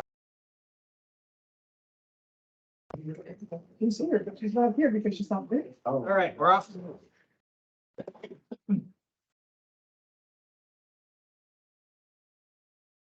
Well, this is the time when the word break actually means repair. So, now that we're all feeling more comfortable, why don't we, get back to looking at this table? One thought that Nathaniel's comment really, raised in my thinking was, he was expressing it as interactions for synergy. And I think this also pertains to the fact that our definition of land types has to be acknowledged to be somewhat porous. So, yes, we can say forests follow the Forest Service definition of 10% canopy cover. Well, is that really, then you're looking at the vast expansion of juniper scrub in the Modoc Plateau and calling that forest, whereas it is not naturally a forest type with that. So perhaps one of the things we want to do, I don't know if it comes in the table or if we just want to dedicate, once our work groups have started to move ahead, and have been considering things in a little bit more depth, dedicate one meeting to the interactions between these land types, because the land type definition is a somewhat limiting definition compared to how nature works, or compared to how perhaps these land types looked 300 years ago with that. So flag that and please. I was thinking about that too, and like John and I, plus maybe Will and Matt, are tasked with Delta and Blue Carbon, which I can make into 5 habitat types at a minimum if I want to. Yeah. So I know this may be more of a problem for us than some other groups, but even within perennial and annual ag, like how do we do a different matrix for each one of those? Do we just do many targets? So there's a question of granularity there that sort of comes into play with that point that I'm wondering about. Then we have a separate unrelated question that maybe we could get to about what we mean by embedded adaptive learning approach, which is a totally different subject, but anyway, those are my thoughts. Laura? My understanding is that we can interact across working groups so long as there's not a quorum. Is that right? So I guess I'm just wondering if some of this, depending on the size of each of these groups, there may be an opportunity to just consult between groups to sort this out. If there's like a direct, like the agriculture crossover there, for example, but I haven't counted to know. Do we know how many makes a quorum in our group so that we're very aware? If we are under 8, we're okay. Okay. But these are not, we just need to remind ourselves, these are temporary. Yeah. They meet irregularly. You can talk there, but you're not trying to have a serial set of conversations with that, which is where bringing it back to the group as a whole can also be a great way to deal with that. We just meet very infrequently. So Yeah. yeah, that's the tricky thing. Spontaneous group emergence of under 8 that is not conducted in a serial fashion, I think would probably meet our safety. Yeah, that's fine. I would also recommend trying to avoid like people jumping from meeting to meeting, because that's when you get into the serial part. So stick to one group, maybe 2 groups, but. So a quick question on logistics, because we're self-organizing and self-calendaring in order to have transparency about that. Do we need to let you guys know when we're meeting? Do you need to let everybody else know when we're No, meeting? those are not public meetings. Okay, thank you. If you have more questions like this, our lawyer is on. So Okay. back up. Sounds like we're safe for the moment. Will? Just getting back to the land use definitions. I guess I would be against each group coming up with it. Why don't we just use established? So that we can be in conformity literature in the state. I didn't hear the, Maybe I just misunderstood. Well, maybe this is a me problem. How do we define blue carbon? Like, am I doing kelp and seagrass and salt marsh and soft bottom habitats? So that was, yeah, I mean, I'll say, I think we put in blue carbon kind of almost as a catch-all. That's not something that's like right now. I think it's, well, that is not like a scoping plan definition, right? That was something we put in, and so we could roll that back if we wanted to. I can't remember what the. Yeah, you know, the climate smart strategy has like sea grasses and seaweeds defined for that piece. So we're not going out into the ocean. This is all onshore sorts of blue carbon. So I would say probably not kelp at this point. We haven't really thought about that. But I think, It's more like, you know, thinking within wetlands, there's a lot of different types, similarly within forests. right, There may be very different strategies for Yep. different types of forests. yeah, And I think that's what Melissa was getting at, like, how do we, and I think how do we you do deal want with to do that? Yeah. I think you do want to do that. The other thing is that just with regard to, for example, kelp, or like when we were hearing from the state, where there's so little known, one of the recommendations may be this is a highly promising area to investigate and we recommend. Yeah. So I think take that opportunity. Mhm. Chelsea, you wanted to, I think that's also like where the different strategies can come in. So, and you can have different strategies, I think as Mark was saying, potentially underlying targets or multiple strategies underlying a target. And because that strategy is a statewide set of actions with information on type, intensity, location, and timing of actions. So a strategy could be, okay, we would want to do this on this kind of wetland type, or this on that kind of wetland Yeah. type. Yeah, okay, yeah. we can figure some of this out. Yeah. Yeah, for sure. So, in terms of, I just want to make sure we touch base on all of these to some degree so that we're feeling comfortable with each of them. So increasing carbon storage, we know we're caveating with a variety of other things. Does anybody want to flag any of the items starting with mitigating other greenhouse gas emissions? I think Will has been particularly good at helping us think about, well, yeah, that might help carbon, but it's going to be awful for, nitrous oxide.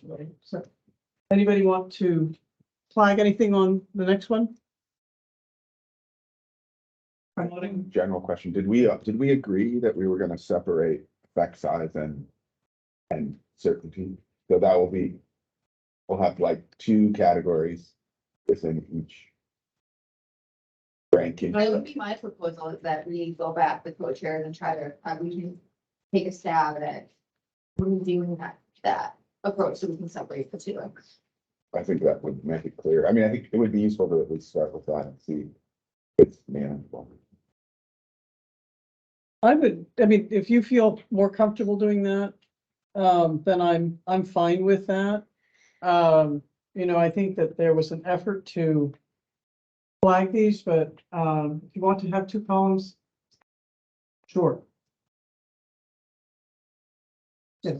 I'm not sure what to call these, so there's some language already. Something like increasing agriculture by 20%. Is the language somewhere? Yeah. Right. And that itself will increase greenhouse gas emissions. So I'm just wondering how you reconcile that as working. At the Yeah. expense of industrial agricultural practices, like that, they're not gonna add 20% to the big bucket of agriculture. Is to take down the agriculture that's killing us all. And how this factors in here is the model only modeled the carbon, right? So it doesn't capture all the other practices within agriculture, like pesticide use, you have things like sulfurofluoride that isn't regulated 6,000 times more of a warming gas than carbon. California is like the main user of that pesticide. So take one of those farms out That would be a very in-depth analysis that would be required. So I don't think I think within this group, we're not gonna take on the proving or disproving of elements that are in the scoping plan currently. But it is the opportunity, and in particular next year with the modeling portion of it, to either flag where we believe that that may be in error or could have some complications. And then as we go into next year's work, that's where really targeting the kinds of changes to the modeling or growth, evolution of the modeling to go forward. Because we can't change those things. We can flag where we think they may or may not hold. And we can also recommend things that models can't understand or reflect. Very true. Very true. Promoting food security. This is a really interesting one to have here, actually. And it's to some degree beyond our knowledge because a lot of food security has to do with distribution of food. So that's when I wonder, does everybody feel that this is something we can take on? Within the context of this exercise? I would say leaving it in doesn't hurt. Say it doesn't show up in your action or your objective. So what? If it does show up in somebody else's, that's one more, weight on the scale for strengthening this strategy. It seems like for a lot of the land types, it's gonna be Right. very little effect. It's really ag that where it's. Or it's waste. If 40% of our food is going into the garbage landfills, it's certainly something. So, but that's not an action that's directly within our committee scope. So I'm just flagging that. Connor, you were going to say something. Accessibility is the main thing too, apart from distribution, accessibility to coast. Accessibility to, places where NPAs are allowing fishing, etc. In my community, we harvest in the national forests. And that's highly prohibitive too. Land conversions too affect food security. When it's apart from distribution too, there's a lot of factors. So it's really complicated and whatever might bubble to the surface in our working groups might be this way as you suggested. Maybe we could, right, there's a difference between promoting harvestable species or habitats and promoting food security. There may be a way that we could acknowledge, like, it will be easier to assess that than it will to address the food security issue. So perhaps we can think about the language around food security and whether or not there's a way that we can acknowledge that maybe we're not addressing like harvesting more so populations that could be harvested. Well, I have so like NOAA and fisheries. The purpose of NOAA was to promote commodities of fish. Yes. And we can see the impact of that. So Absolutely. This is such a deeper area of both social and economic and equity issues that is outside of a lot of our competence. I'm wondering about having it in the table, that's all. But to ask a question, I thought that this table basically came from number 9 in the bill. I mean, maybe it doesn't, but that was my assumption. I think there has to be a rationale for where this table came from.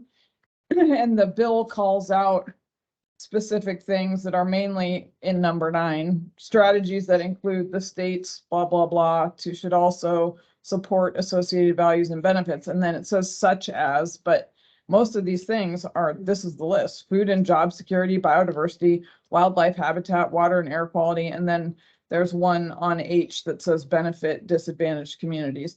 If that's not, so that's why it may be a difficult one to answer, but given that that's what we've been told to do, not having it in here so that you can't capture it where there is something doesn't make sense to me. So if that's not where if this list actually came from Mark Schwartz's big book of co-benefits, then that maybe it's not relevant. But if this list is basically rooted in the bill language, then I would leave it We in don't there. Say anything about job security. Well, I was actually gonna don't- say, and- why isn't job security on the list? But I don't think we have to, those are factors that I don't believe we necessarily have anybody on this committee that covers those things. So, Mark, that may have been your thinking. I know the two that I've added were not related to that. They were more related to our guiding principles. But, we don't have deep expertise on these elements at all within our committee, so it feels very awkward to be saying we're making recommendations on. I would push back against that. I think we have expertise in a lot of this, probably on our committee, on a lot of these. On food security, I mean, in so much as food production, absolutely. I but, mean, but food security is different. and than food production security. is an element of food security. It's It not is. the only. So we could change that language, like the suggestion was to change it to promote food production or promote production of ample, abundant, healthy food, whatever it is, whatever we want to change it to. That was more precise in our language. Well, and I guess I thought also the benefit of the working groups was that they are going to seek other expertise and reports. I mean, because there's a lot, but maybe if we feel like we don't have the ability to evaluate it all, I was just thinking that we were gonna ask other people and look for reports and see what relevant input there was, but Laura?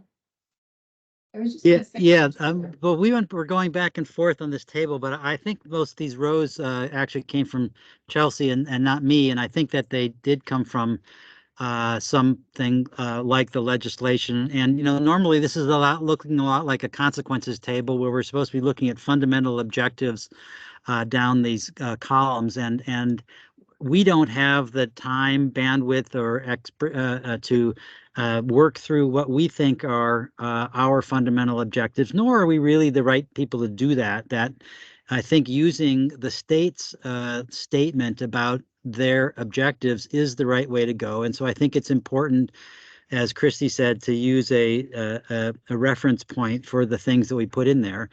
And I think that, yeah, we may often run into places where a team does not feel empowered to speak authoritatively about something. And that's what the confidence score is about, is to say, we don't know. And so I think that we have to think about confidence in two different ways. One is there no known science or no known answer to this question? Like, we're trying to measure the impact of this agricultural practice on building soil carbon, and no one actually knows the answer. We've been trying to figure it out. That's a different kind of uncertainty than saying someone might know, but it's not us. And I think that we have to give ourselves the capacity for that second kind of lack of confidence as well, that we can say that we just don't know. This is also where, Laura, just, right, but this is also where hunting back to the state itself, in terms of what its knowledge is in terms of food security and activities there, or job creation and sustaining, is because we're not trying to recreate those wheels because we just don't have that here. So we can have these boxes, but if they are fundamentally ones that we don't have the direct competence for, I think rather than providing a less expert judgment about it, maybe there's some other way to caveat that. But Laura? Yeah, and actually, I was gonna propose that the UNK unknown effectiveness be used not for uncertainty, but for lack of expertise to judge uncertainty within our groups. Because I think what Mark just said is important, and it's a difference between, having poor uncertainty, but knowing that, and just not knowing what the certainty or impact should is. So I guess I'd propose, since we have this here already, to use the unknown for that latter type of not knowing. So what I'm hearing is then put in every category that was in the legislation, but just have unknown, unknown, unknown, unknown, unknown.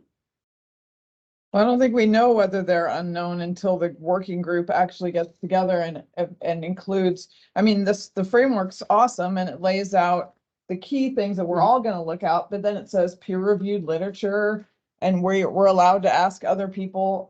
I mean, maybe I think you're right, if we feel like, oh, for all these things, we have no idea what impact they're gonna have on job security, then we shouldn't include that. But I personally don't feel like I know that. Like, I feel like there's probably reports that exist about the impact of some of these strategies on job creation and job security, but I could be, I don't know. That's obviously, I'm not an economist. I would say I like the table and I'd say like, there's not an economy of rows, right? We can put as many rows as we want. And if we don't know it, folks will sniff at our work and they'll see, they'll say, oh yeah, there is a food security interaction with forests. Because when forests catch on fire and smoke fills the Central Valley, people like Matt go out and tell farm workers to stop working, make their boss comply with the law.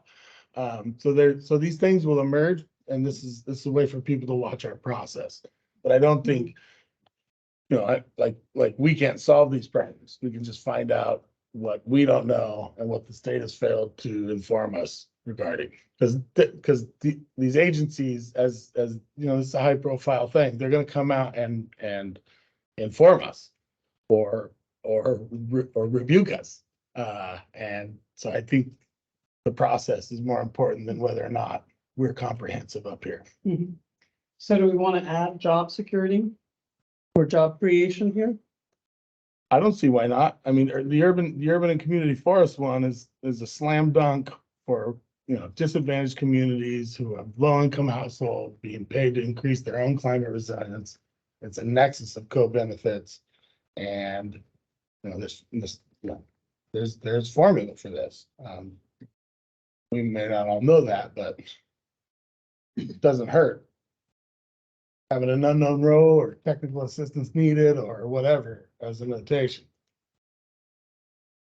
Any thoughts down the Nathaniel and Mark will add then job creation and security, or job creation, I think it is, because Yeah. They can come and go. We don't know about that. Yeah, I mean, I think Christie's point that if the word's in the legislation, we'll get hit over the head with it if we don't have it in there. It doesn't hurt us to acknowledge legislation. And I think at the end of this, there's also going to be recommendations for legislative fixes, legislative liaison for each of these agencies. Why would they know how to fix it all the first time they took a stab at it? When we get there, we will be at perfection. I like your confidence. Okay. I hope this town's ready for that. Perfection. All right, so we've added another category here. Promotion of adaptation through restoring habitats and ecosystem function. Reducing climate-induced or increased risks, catastrophic fires, floods. Can we go back to that last one? What do we mean by adaptation? Adaptation to what, like climate change? Yes, Adaptation of of that land type. the land type, not human community adaptation. Just for that point. Yes. Yeah, like an At the ecosystem. same time, sorry. No, I was just gonna say an ecosystem function that addresses a risk factor, right? Like heat island effects, sea level rise, heat-induced air quality complications, things like that.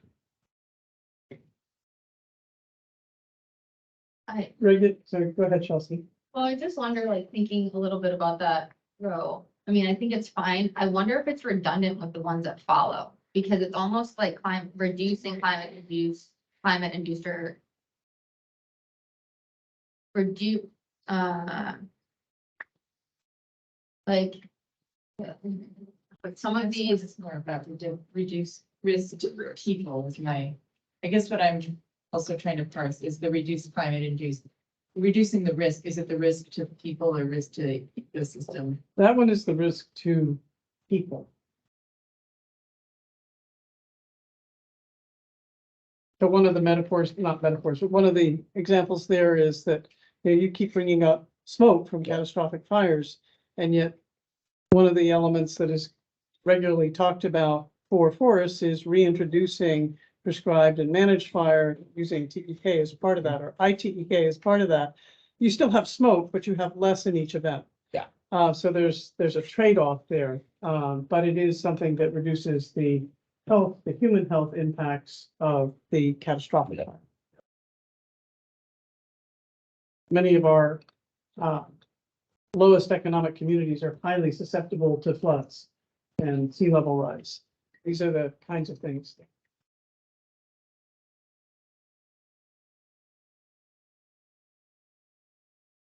Okay, as a person who works on human adaptation to climate change, it would help me if we added something like the word habitat in the first row and human community in the second row. Okay. Just for specificity. I guess Chelsea, this is a big question for you in that where would this overlap with the embedded adaptive learning approach? Yeah, Yeah, I was thinking the same thing, you know, we're talking about community adaptation and even community resilience. Where did the human behaviors play a role in being adaptive as well? yeah. I don't know. So these ones, the one, two that we're talking about right now, promote adaptation and reduce climate induced or increased risk. I think either Lori or Carrie added. So I don't know if I have that answer. For me, the adaptation one, I just wonder if that is redundant with like some of these other rows that are actually calling out what those adaptations, which are promoting, food security. You could say, like, I think implied in that to me is now and going forward, which would be in the face of climate change. Same with like regulate water dynamics, support biodiversity conservation, which includes habitat resilience and connectivity. So to me, the adaptation is almost like an umbrella. That adaptation row is like an umbrella for then the food security, water dynamics, biodiversity conservation, which is maybe okay, but that's just something that I'm thinking about right now. What if more food security and more underneath? The reduces climate risk, because that's a human community one, and we're talking about habitat adaptation, and it promotes habitat adaptation. Yeah. And one is more about process. Yeah. I think it's also quite feasible within our subgroups to say, I think these things ought to be linked, or this one doesn't, this one doesn't work as well in this particular area. It's like on regulate water dynamics, one key issue that, you could have said, but we didn't say, was headwater storage. There's groundwater storage, but forest-based storage is another form of natural storage, which is extremely impactful. So it doesn't have everything here, and I don't think we're able to capture everything. But these are illustrative. And it doesn't say watershed function per se, it's water dynamics writ large. So would resilience to sea level rise fall under water dynamics? I think it has to. There's also Climate risk. Huh? Could be a climate induced risk. For both. Yeah. There's certain things that seems like would be in multiple places. Yeah. And that's certainly going to be true with mitigating other greenhouse gas emissions if we're looking at fire. That's going to come across in multiple places. Got a hand on that. Can I just point out, like in the text, we're kind of trying to harken back to the text in the, there is water quality as called out, water and air quality called out. And I just want to highlight that because sometimes water dynamics is particularly, focused on more on the quantity as opposed to quality. I think that would we could do whatever we want. One approach with the row that's missing here that I would suggest including is like an other co-benefits. And we could call them out, but it could be a catch-all. It, for example, reduced heat load or improved air or water quality. Which, so sort of this catch-all row that will likely differ by land type. I guess But the Mark challenge I has- see is that some of the things. Mark has his hand up Oh, as well, so why don't you finish your thought and then let's be sure to just expand our conversation. Yeah, I guess I was just, looking at the text of the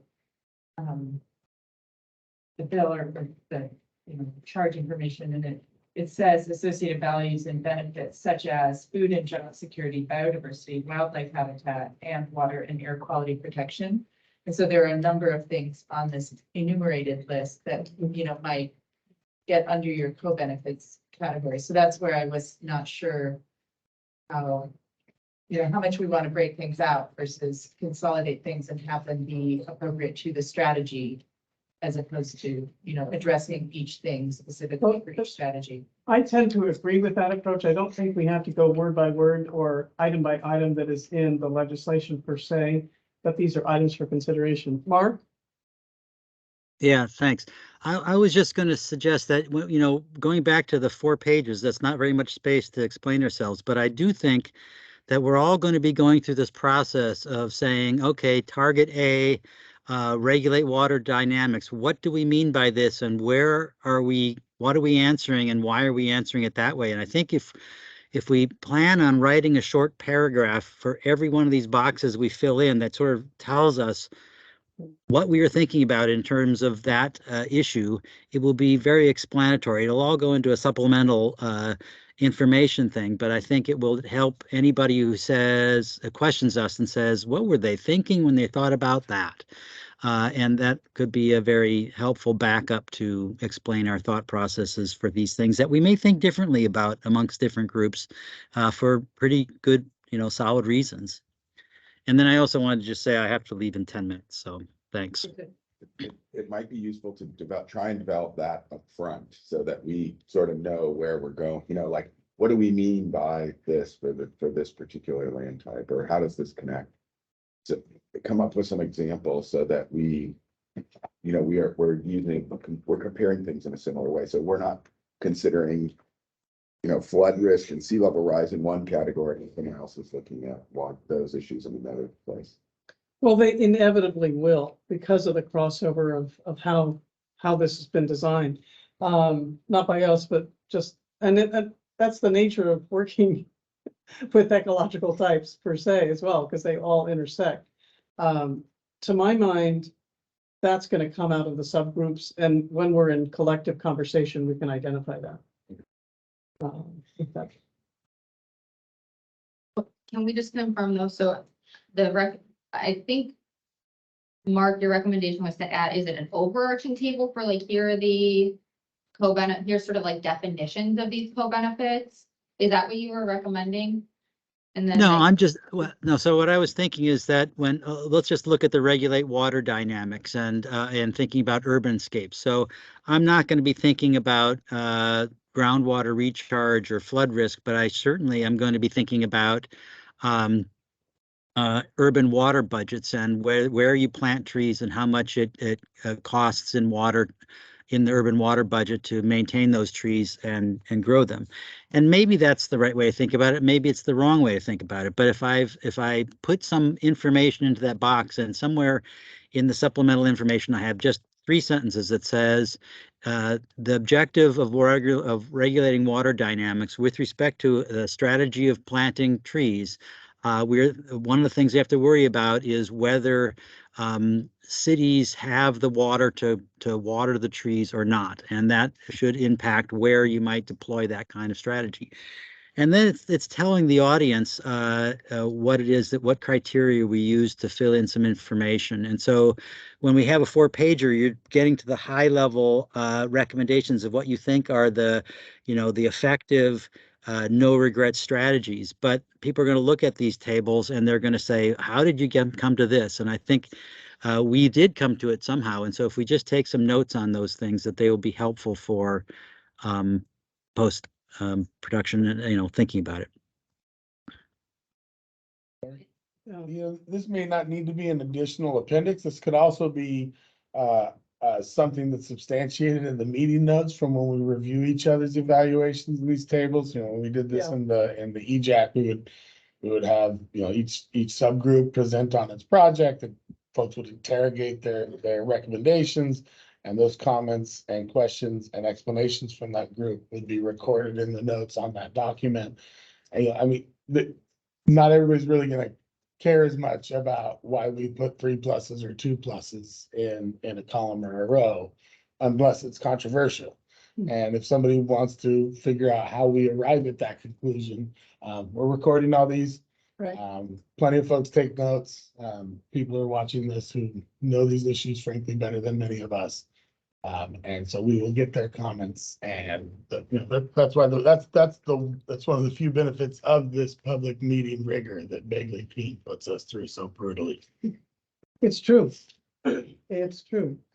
So we just don't have to chew everything for everybody, you know? If they Right. really want to dig in, they can show up and ask us questions or tell us why they think we're wrong. Well said. And I have no doubt that there will be such voices. That's That's the fun our part. community. For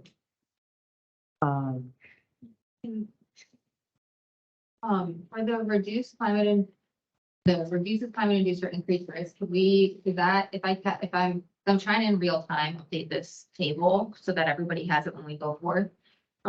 It is another way to say that is reduced risks to human life and property. I would not suggest saying, human life and poverty. Property, Oh, Property. property. Yeah. Right. yeah, human life and property. Well, You could just say quality of life. or we can just have a parenthesis saying, focus on human community. Because there's a large list of things there. Climate induced or increased risks to human communities. The increase and induced, I don't know, it legal, it's hard for me to, I have to think about it because it's the reduced and then increased. So if we just say reduced risks. Yeah. to- We used to say climate risk factors Yeah. to California Climate communities. change risk. It's actually the change risk, but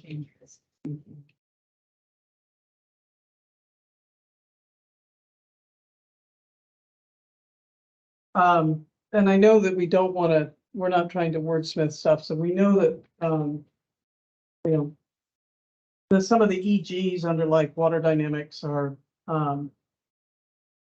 they're very, very different, there in terms of peak flows or whatever we're talking about. So every group will come out with that. Do we have a good wording for the differentiation, Nathaniel, that you had pointed out around benefits marginalized communities? You had a second, recommendation there about, community originated, benefits and I want to be sure we captured.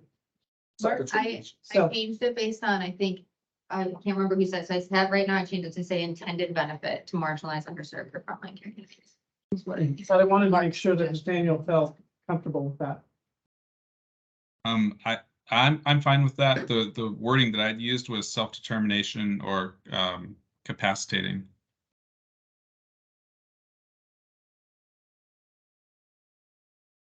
That for me was overlapping with the community adaptation or resilience, Okay.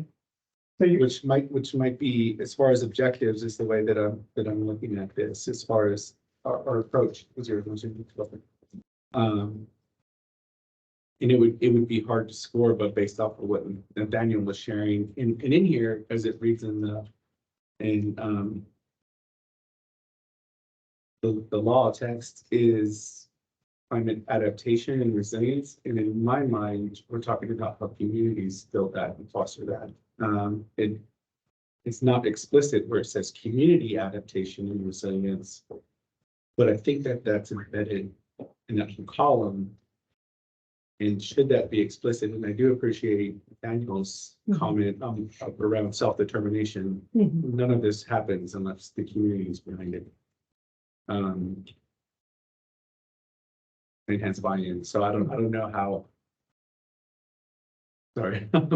Well, I think it'll be a meaningful piece of evidence when we have all of these issues and this committee and the agencies don't know whether or not a community wants something. We think we know something about their dirt and their water and their trees and their heat island profile. But if a community's saying, you're gonna come down and plant street trees, how about if my house isn't toxic? You know, they can set those priorities, but the truth is, California communities are illiterate in the state's activities and its programming, and the illiterate ones don't get any money out of Sacramento. And so this really aborted inclusion effort by the state of California continues to withhold that meaningful input from those communities. And so we're not going to solve that here. We already talked about how this committee doesn't reflect California even fractionally. And we have like 12 meetings to mess with. So leaving out that, it'll address climate risk factors in marginalized communities. It might help create jobs in marginalized communities. We can put some degree of confidence on that. But there's all sorts of things that, we don't put our money where our mouth is when we talk about asking communities and understanding their issues. And that's, we have environmental justice policies across both protection and resources. And I think everybody implements those policies as is most convenient to them at that moment. And so there really needs to be consensus because it's a legal criteria. And all of these committees, everybody comes back to, we really need the Attorney General to tell us how to comply with this law. But I don't think anybody really wants to have that conversation because it'll tie their hands. So we're gonna flag the dysfunction of, an unequal state, presuming that everybody has the same access to power and resources. I do think that when we look at the work of this committee, we largely reflect the land types. We do not reflect the social sciences, the economic sciences, the political sciences. So we can honestly reflect what we don't reflect in the comments. I think that our challenge is to focus our capacities for the most usable product while acknowledging what we don't have. So with a number of these, this is more of a comment as opposed to a focus for the committee, and we should just be honest about what we cannot deliver. Yep. And that is where I get into some of these questions about how much can we really say about food security or job security, given our makeup. Yes, those are co-benefits that are identified, and those are things the state needs to take into account.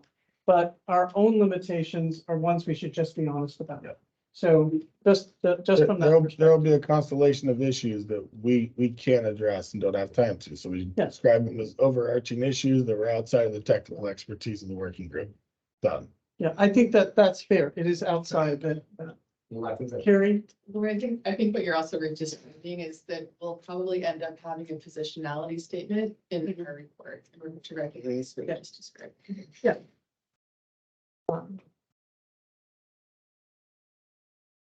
I look at this issue of provide open space. Well, what does that mean? There's just not a building there?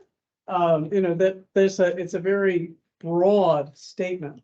And I'm not really sure what all it means. Does it imply that it must have public access? Or is it just visually not built upon?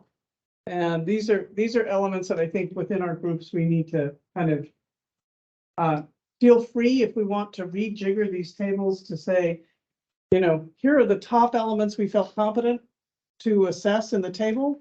And here's a suite of co-benefits that we are unknown about. So if we want to rejigger within that, as long as we've had some form of common consideration, I think that that's perfectly fine. I'd point everybody, there are existing, I think TNC has a really nice, their roadmap for nature-based solutions for California that Sydney led has, it's not all of the co-benefits, but there is a co-benefits definition table, and it does include things like open space. And so if we did want to have an agreed upon sort of understanding of what we mean by these, I don't know if we necessarily have to, but even if we don't, I think that there's a lot of nice resources out there to think through what do we say. Okay, Laura, and then go ahead. Yeah, I think we have sort of a high level comment on the pretty significant list of areas that we would be evaluating for each strategy, which is that I guess I want to make sure that, each of these is speaking to some need from the state that is articulated, versus falling under and other things such as, because I feel that if we're gonna kind of try and do the legwork to build a rationale and assess uncertainty, given our expertise, which we've acknowledged is limited, it should be for something that the state has really articulated a need for, versus things that may or may not be applicable or well developed in terms of our understanding, and fall under and other benefits or other co-benefits categories. So I guess I'm just wondering, like, if we're going to add this other co-benefits category, whether some of the things in this list should go there versus, be things that every single group is required to really deliberate on. So anyway, I'm not knowing how this draft list was developed. It just, I understand that we may not want to be constrained only to evaluate things that the state has expressed a need for, but I want to make sure that we do cover those things adequately, and that other things we have a little bit more leeway on. So we have good justification for requiring all of our groups to fill in the box for every strategy. Because, depending on how many strategies there are for a working group, it could get to be like a considerable amount of judgment to. I think the reality is this is a judgment-based exercise in the end. And the subgroups, there may be folks in the perennial and annual agriculture who really have something that is solid about promoting food security from the production side of it, but we don't have the rest, if you will. When you think about, and this is probably a question more to the state, when they selected this group of people, it was really focused around more this kind of, how it appears to me, because I wasn't in that selection process, but it appears to me that there was a much stronger element for the natural and working lands to say, what should our targets be for helping us meet our carbon reduction goals within a climate resilient context? So it was more focused on the natural dynamics than the human dynamics per se, but saying, take into account and consider what are the impediments to that. Almost all the impediments are going to be human, social, cultural, economic, legal. So I think that within each subgroup, if you feel you have something that is powerful to say there within something that is either identified now or you think is a co-benefit that needs to be considered, bring it forward, and then we can regroup some of these. So I guess with that, to me, with that approach, it says that there may be some boxes empty for strategies within each. Yes, group. absolutely. Okay, and then we can decide later whether we want to, if something has mostly empty boxes across working groups. We can we move may it wanna, down like, into the other. Yeah, put it in Category. the other category. Yes, I think that's entirely acceptable. I do want to flag that we have 25 minutes remaining in this meeting.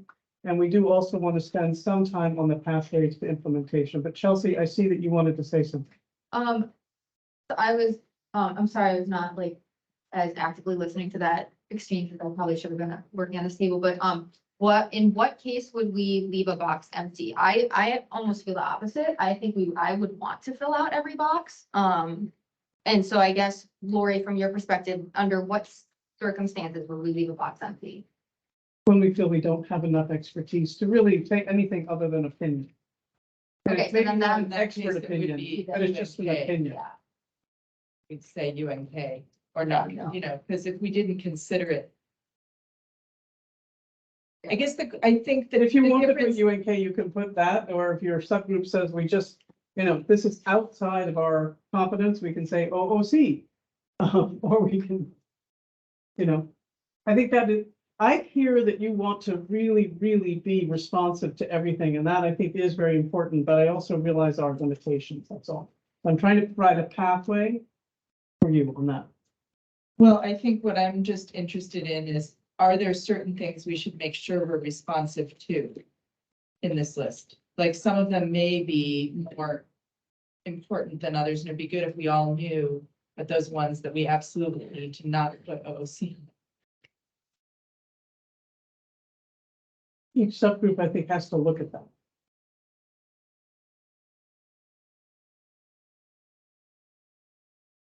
I wish we had the ability to do it all, but I think each subgroup is gonna have the strongest, and then when it comes back to the group, if the group as a whole thinks we actually do have a capacity to assess this, then we can. Okay, can we move to the next slide, please?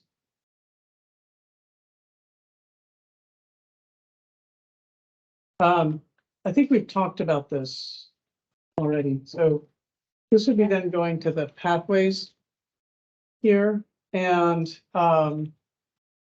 recognizing that some people might say that fees and taxes are market mechanisms. This was pulled out into other market mechanisms to flag that there, but Chelsea, I think you had a strong hand in writing this, so do you want to walk through it?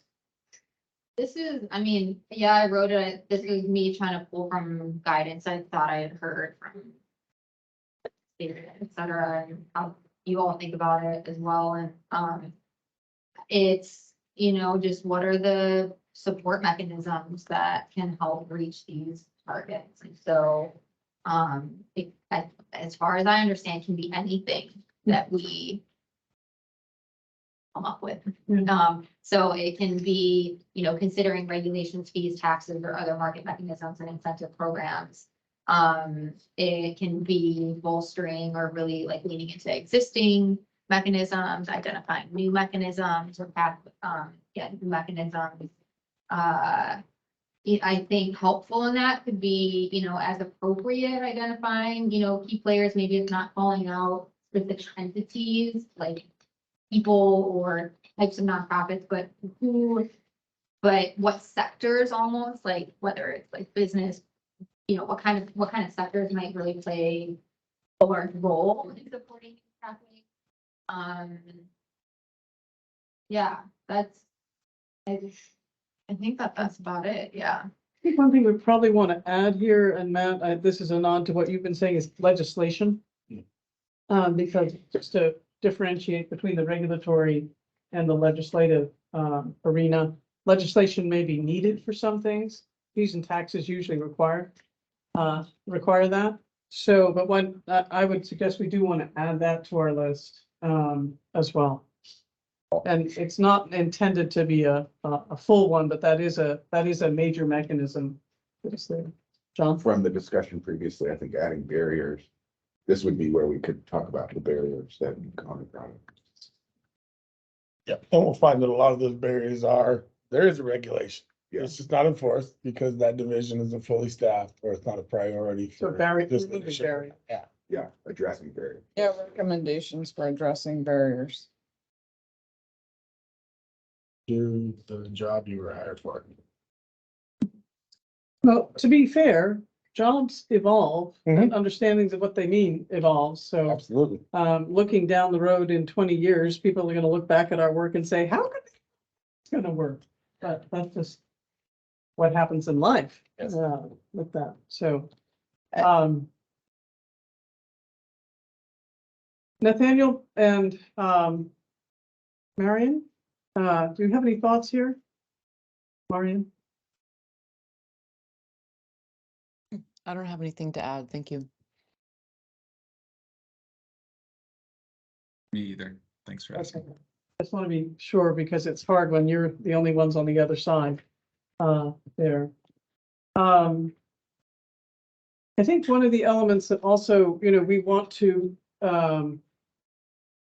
identify in this is we want to pull out, when we do our deep dives and we come back up and say, these are the most important things, and then these are additional things, because we will inevitably have more things to be done that can be done. So we're going to have to stratify that into our top stuff, even if they all, 10 of them have three pluses everywhere.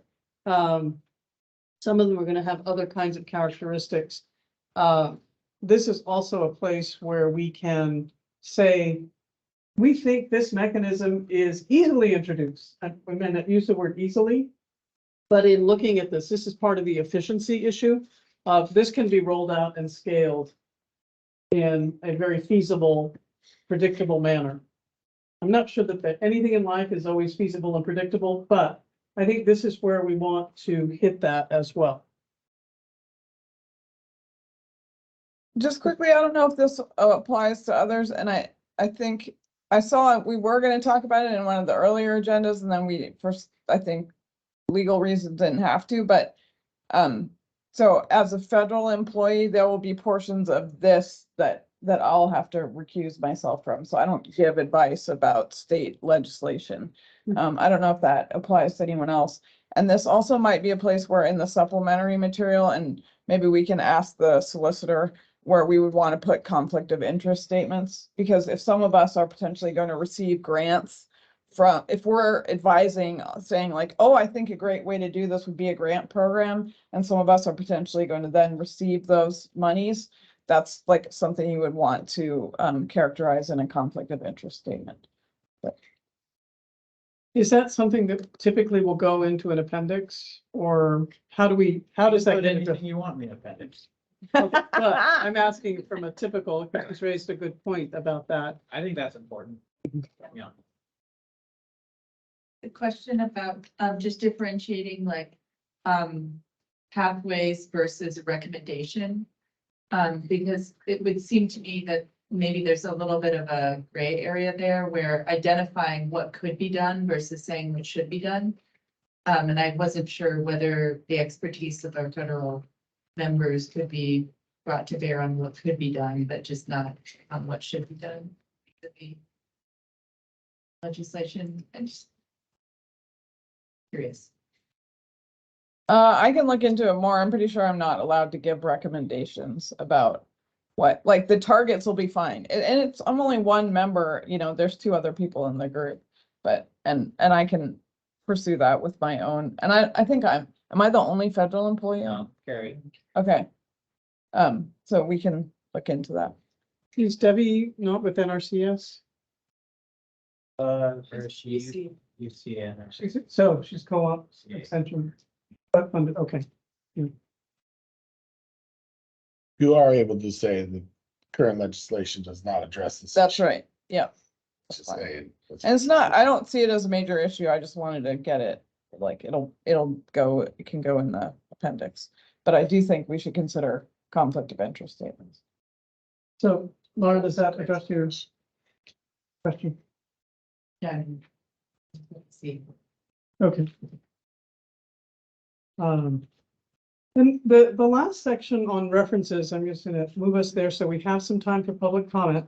One of the questions that Carrie, you have brought up is, well, why don't you speak to it? Okay, sure. So I'd like to understand the guidelines around shared references. So, for example, I've been reading through the primary literature and coming across material that I think would be useful. I would like to share it with the entire committee.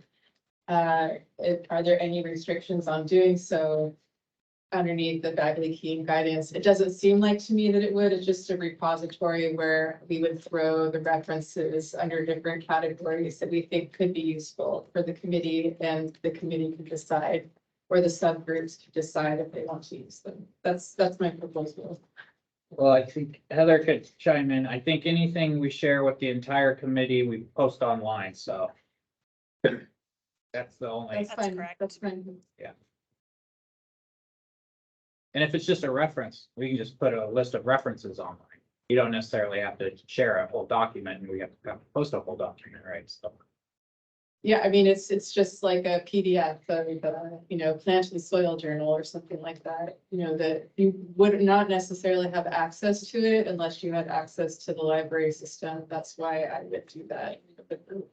Yeah, I think maybe the best, easiest way is y'all bring that together through Lori and then give it to us in one email. We'll just post it all online and then tell you all to look online.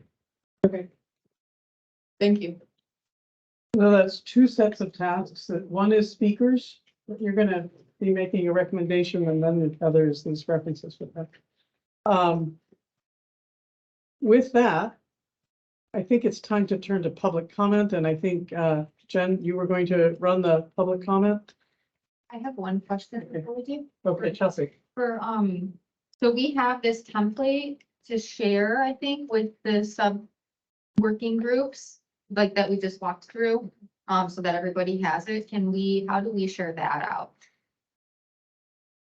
You would send it to me or to Lori and then send it to Send me. it to So me I- and then I'll pass it on. Yeah, I will have to continue to send things out to the full committee and BCC, and Heather, Leslie and I talked about this because we were trying to think about it. Lori, you could send it out, but it's best if I just keep sending things out, so we will have to. have Also, that. just gives a chance for two other sets of eyes to look at things, make sure we all understand it. Well, So that's send it to what me. we've been, what we Yeah, worked so- on. Cool, so send that to me, and then I'll check also with Carrie, and then I'll pass it to Jen. Like a big cistern, you know? Okay, Can I make, there's a one- sisterhood and there's a cisternhood. Okay, I just sure. want to make one comment on your recommendations. I think this is great. One thing I just see that's missing is, you're supposed to come up with the level of action, not just the actions, but how much of the action Yeah. we're gonna do statewide. I don't see that justification for that specific level of action in your template. So like, why not 10 million acres of forest management? Why not 100% organic? Like, why did you choose this specific level of action that you're recommending? I think including that in the pathways is probably where that was implicit, but that's a good point to make it explicit. And then I don't know if we want to also, Lori, if this has come up, if you want to say anything about the years in the legislation, that there might not be targets for all of those years that are called out. 2030, 2038, 2045. Yeah, I think that we're gonna have to wrestle with that internally Okay. and come back around that, Okay, because our ability to precisely say it's gonna vary. yeah, that's exactly my point. And Yeah. I don't think we necessarily need that for all of those Yeah. years. So giving some flexibility there for the committee. Great. Yeah, which years would be better? Is it better the later ones, like 2045 versus? I don't, 30? I think it's up to you all. yes. Like, I think those were years in the bill, but also we want you all to prescribe, the years, how quickly we can achieve that. And we may not come with, by June of 2029, we have the following, so I think we can be somewhat more indicative.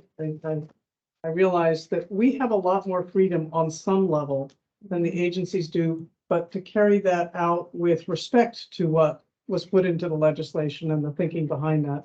My understanding is that the legislation was really to say, come on, we want to see something happen here, and here are some target dates that we want you to come back by. But that we might not necessarily be hitting those precise targets at that precise year. So appreciate the clarification on that. Respectful of public comment, and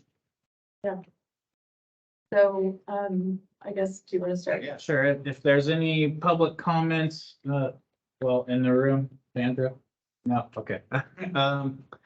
Anybody? Oh, yeah. No. Sorry, you were out of my peripheral. All right, great. If there are any comments online, go ahead and raise your hands. Now, we'll give you a second. Think about it.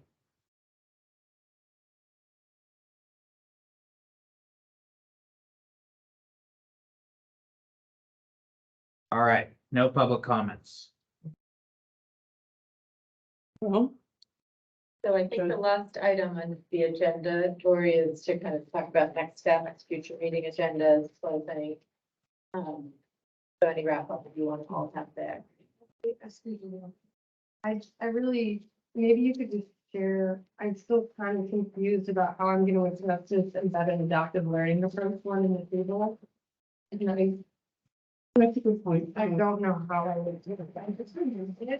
I like made that, yeah, so I Okay. did, but I wanted to, I do, like, I think Laura, you had originally brought that up as an important principle, and I was trying, that was an attempt to embrace that in this as an objective, but as you raised that question, and I also struggled with it, even though I put it in there, and so if folks had ideas on how we would do it. Otherwise, the other way we could approach it is removing that, and then in that section, it's not in the table, but as we're talking about sort of describing the targets and the strategies and actions underpinning, we can, in a narrative, talk about how an adaptive approach would be important.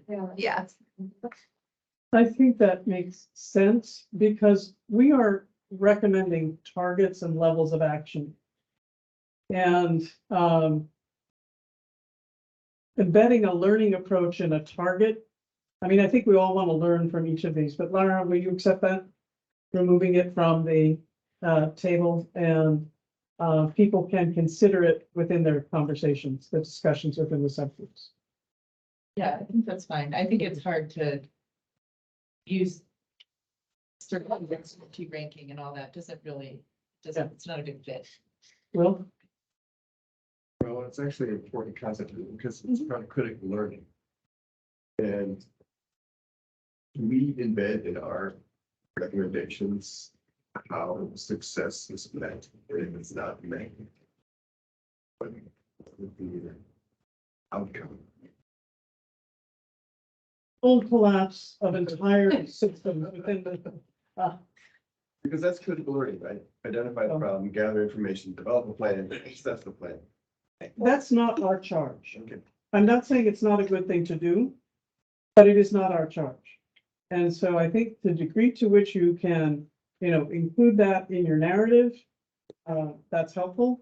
But the state is really asking us for levels, targets and levels of effort and some rationale for that.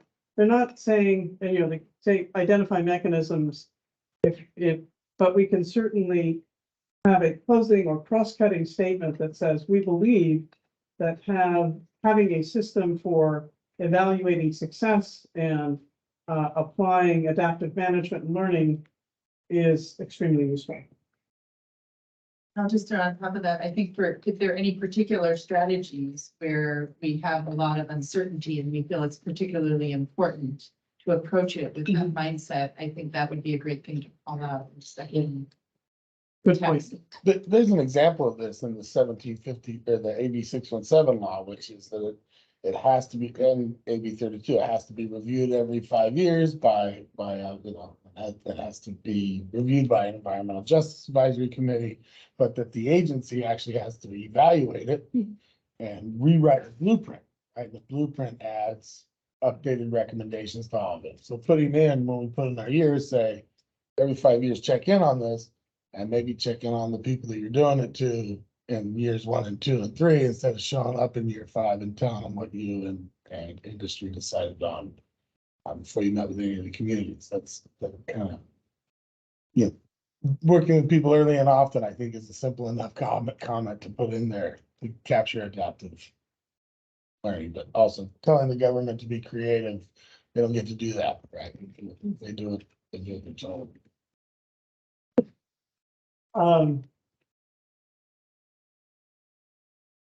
In terms of our next steps, most of our work is going to devolve into our subgroups. And for today, we have a series of places to meet. We have there are 3 spots over at Resources Agency. We have 2 spots within the building, which houses PFT. Those are a little closer than the ones at CNRA, but you may want more of a walk or less than a walk. We need to identify which groups are going to go into which spaces to meet. Carrie also kindly arranged for a couple of spaces at UC Davis. I think one of the challenges is the logistics of getting people between them. So I actually canceled the reservations because they said they had enough space here, so. okay, cool. So it's between the two options of the Resources Agency and here. And that is something that we can do outside of when this meeting closes. So I'm going to flag that. Please stay around for a few seconds after the meeting closes. In terms of future meeting agendas, I think any recommendations that you all have, you're gonna get us speaker recommendations, certainly, that's one thing for that. And then if, we've also talked about, do we want to dedicate a specific meeting to either cross-cutting themes per se? We're going to be identifying when subgroups have their reports ready to bring to our meeting. So those are elements of the next meeting agendas. Jen and Adam, are there other required outside of the standard framework of a public meeting, are there other agenda items that we want to flag for people in the upcoming timeframe? No, just next meeting is in July. We will be in person at that point too, so you'll hear from the CARB team on setting up your travel arrangements and all of that, right, Adam? Yeah, please respond to the CARB folks, as soon as possible, to arrange that travel as early as humanly possible. That'll help us.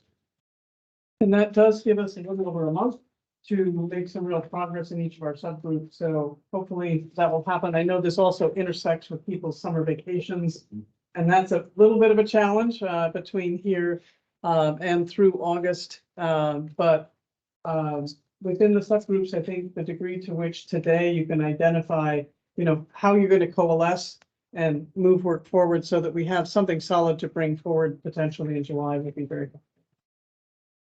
With And for that, those committee members on the line, if you are joining for these subgroup conversations, those meetings will be hybrid as well, at least at the resources agency. So we'll have a Teams link for folks to log on there too. Right, the only difference is if you're gonna be hybrid for our next meeting in July, you have to publicly post where you're at. And technically, public could come and join you and have your meeting wherever you're at. Last time we talked about that, we we're gonna get some rulings from council on that. They came back and said that we still had to share. Yeah, If I so, join this from home, I gotta tell people where my house is. right, because after July, and Heather, you can hop in if you'd like. Actually, Heather, just hop in. Yes, unfortunately, the rules that were put in place as a result of the COVID emergency are sunsetting. And so we go back to basically how we operated before COVID, where it's in-person meetings. Before COVID, I think people didn't realize some of the extent to which there are still telecommute type options. And you can join by Zoom, but you do have to post where you're at. So unfortunately, you do have to post where you are, but a lot of people will prefer not to post their homes. So, a public library, a coffee shop, anything like that is completely fine for you to join from. you just have to buy the coffee for the people next to you. There you Some of go. the other agencies are looking at hosting a public hybrid place. I mean, like someone could come here. Yeah, Right. we'll There'll have still the be input. that. I Yeah. mean, it's not like they don't have access to a meeting. There's multiple big leaking committees and I know this is a barrier. Something that they're doing, it makes it more difficult to serve the state on a committee. Understood. The other thing is that we can also just invite, if somebody is not here and they're in the subgroup, we can just do a Zoom invite because it is a subgroup meeting. So we can also do that in addition to the wonderful facilities that CNRA has available. So with that, I'm going to call this meeting to a close. And it is 1 o'clock. Nicely done. Okay. On the nose.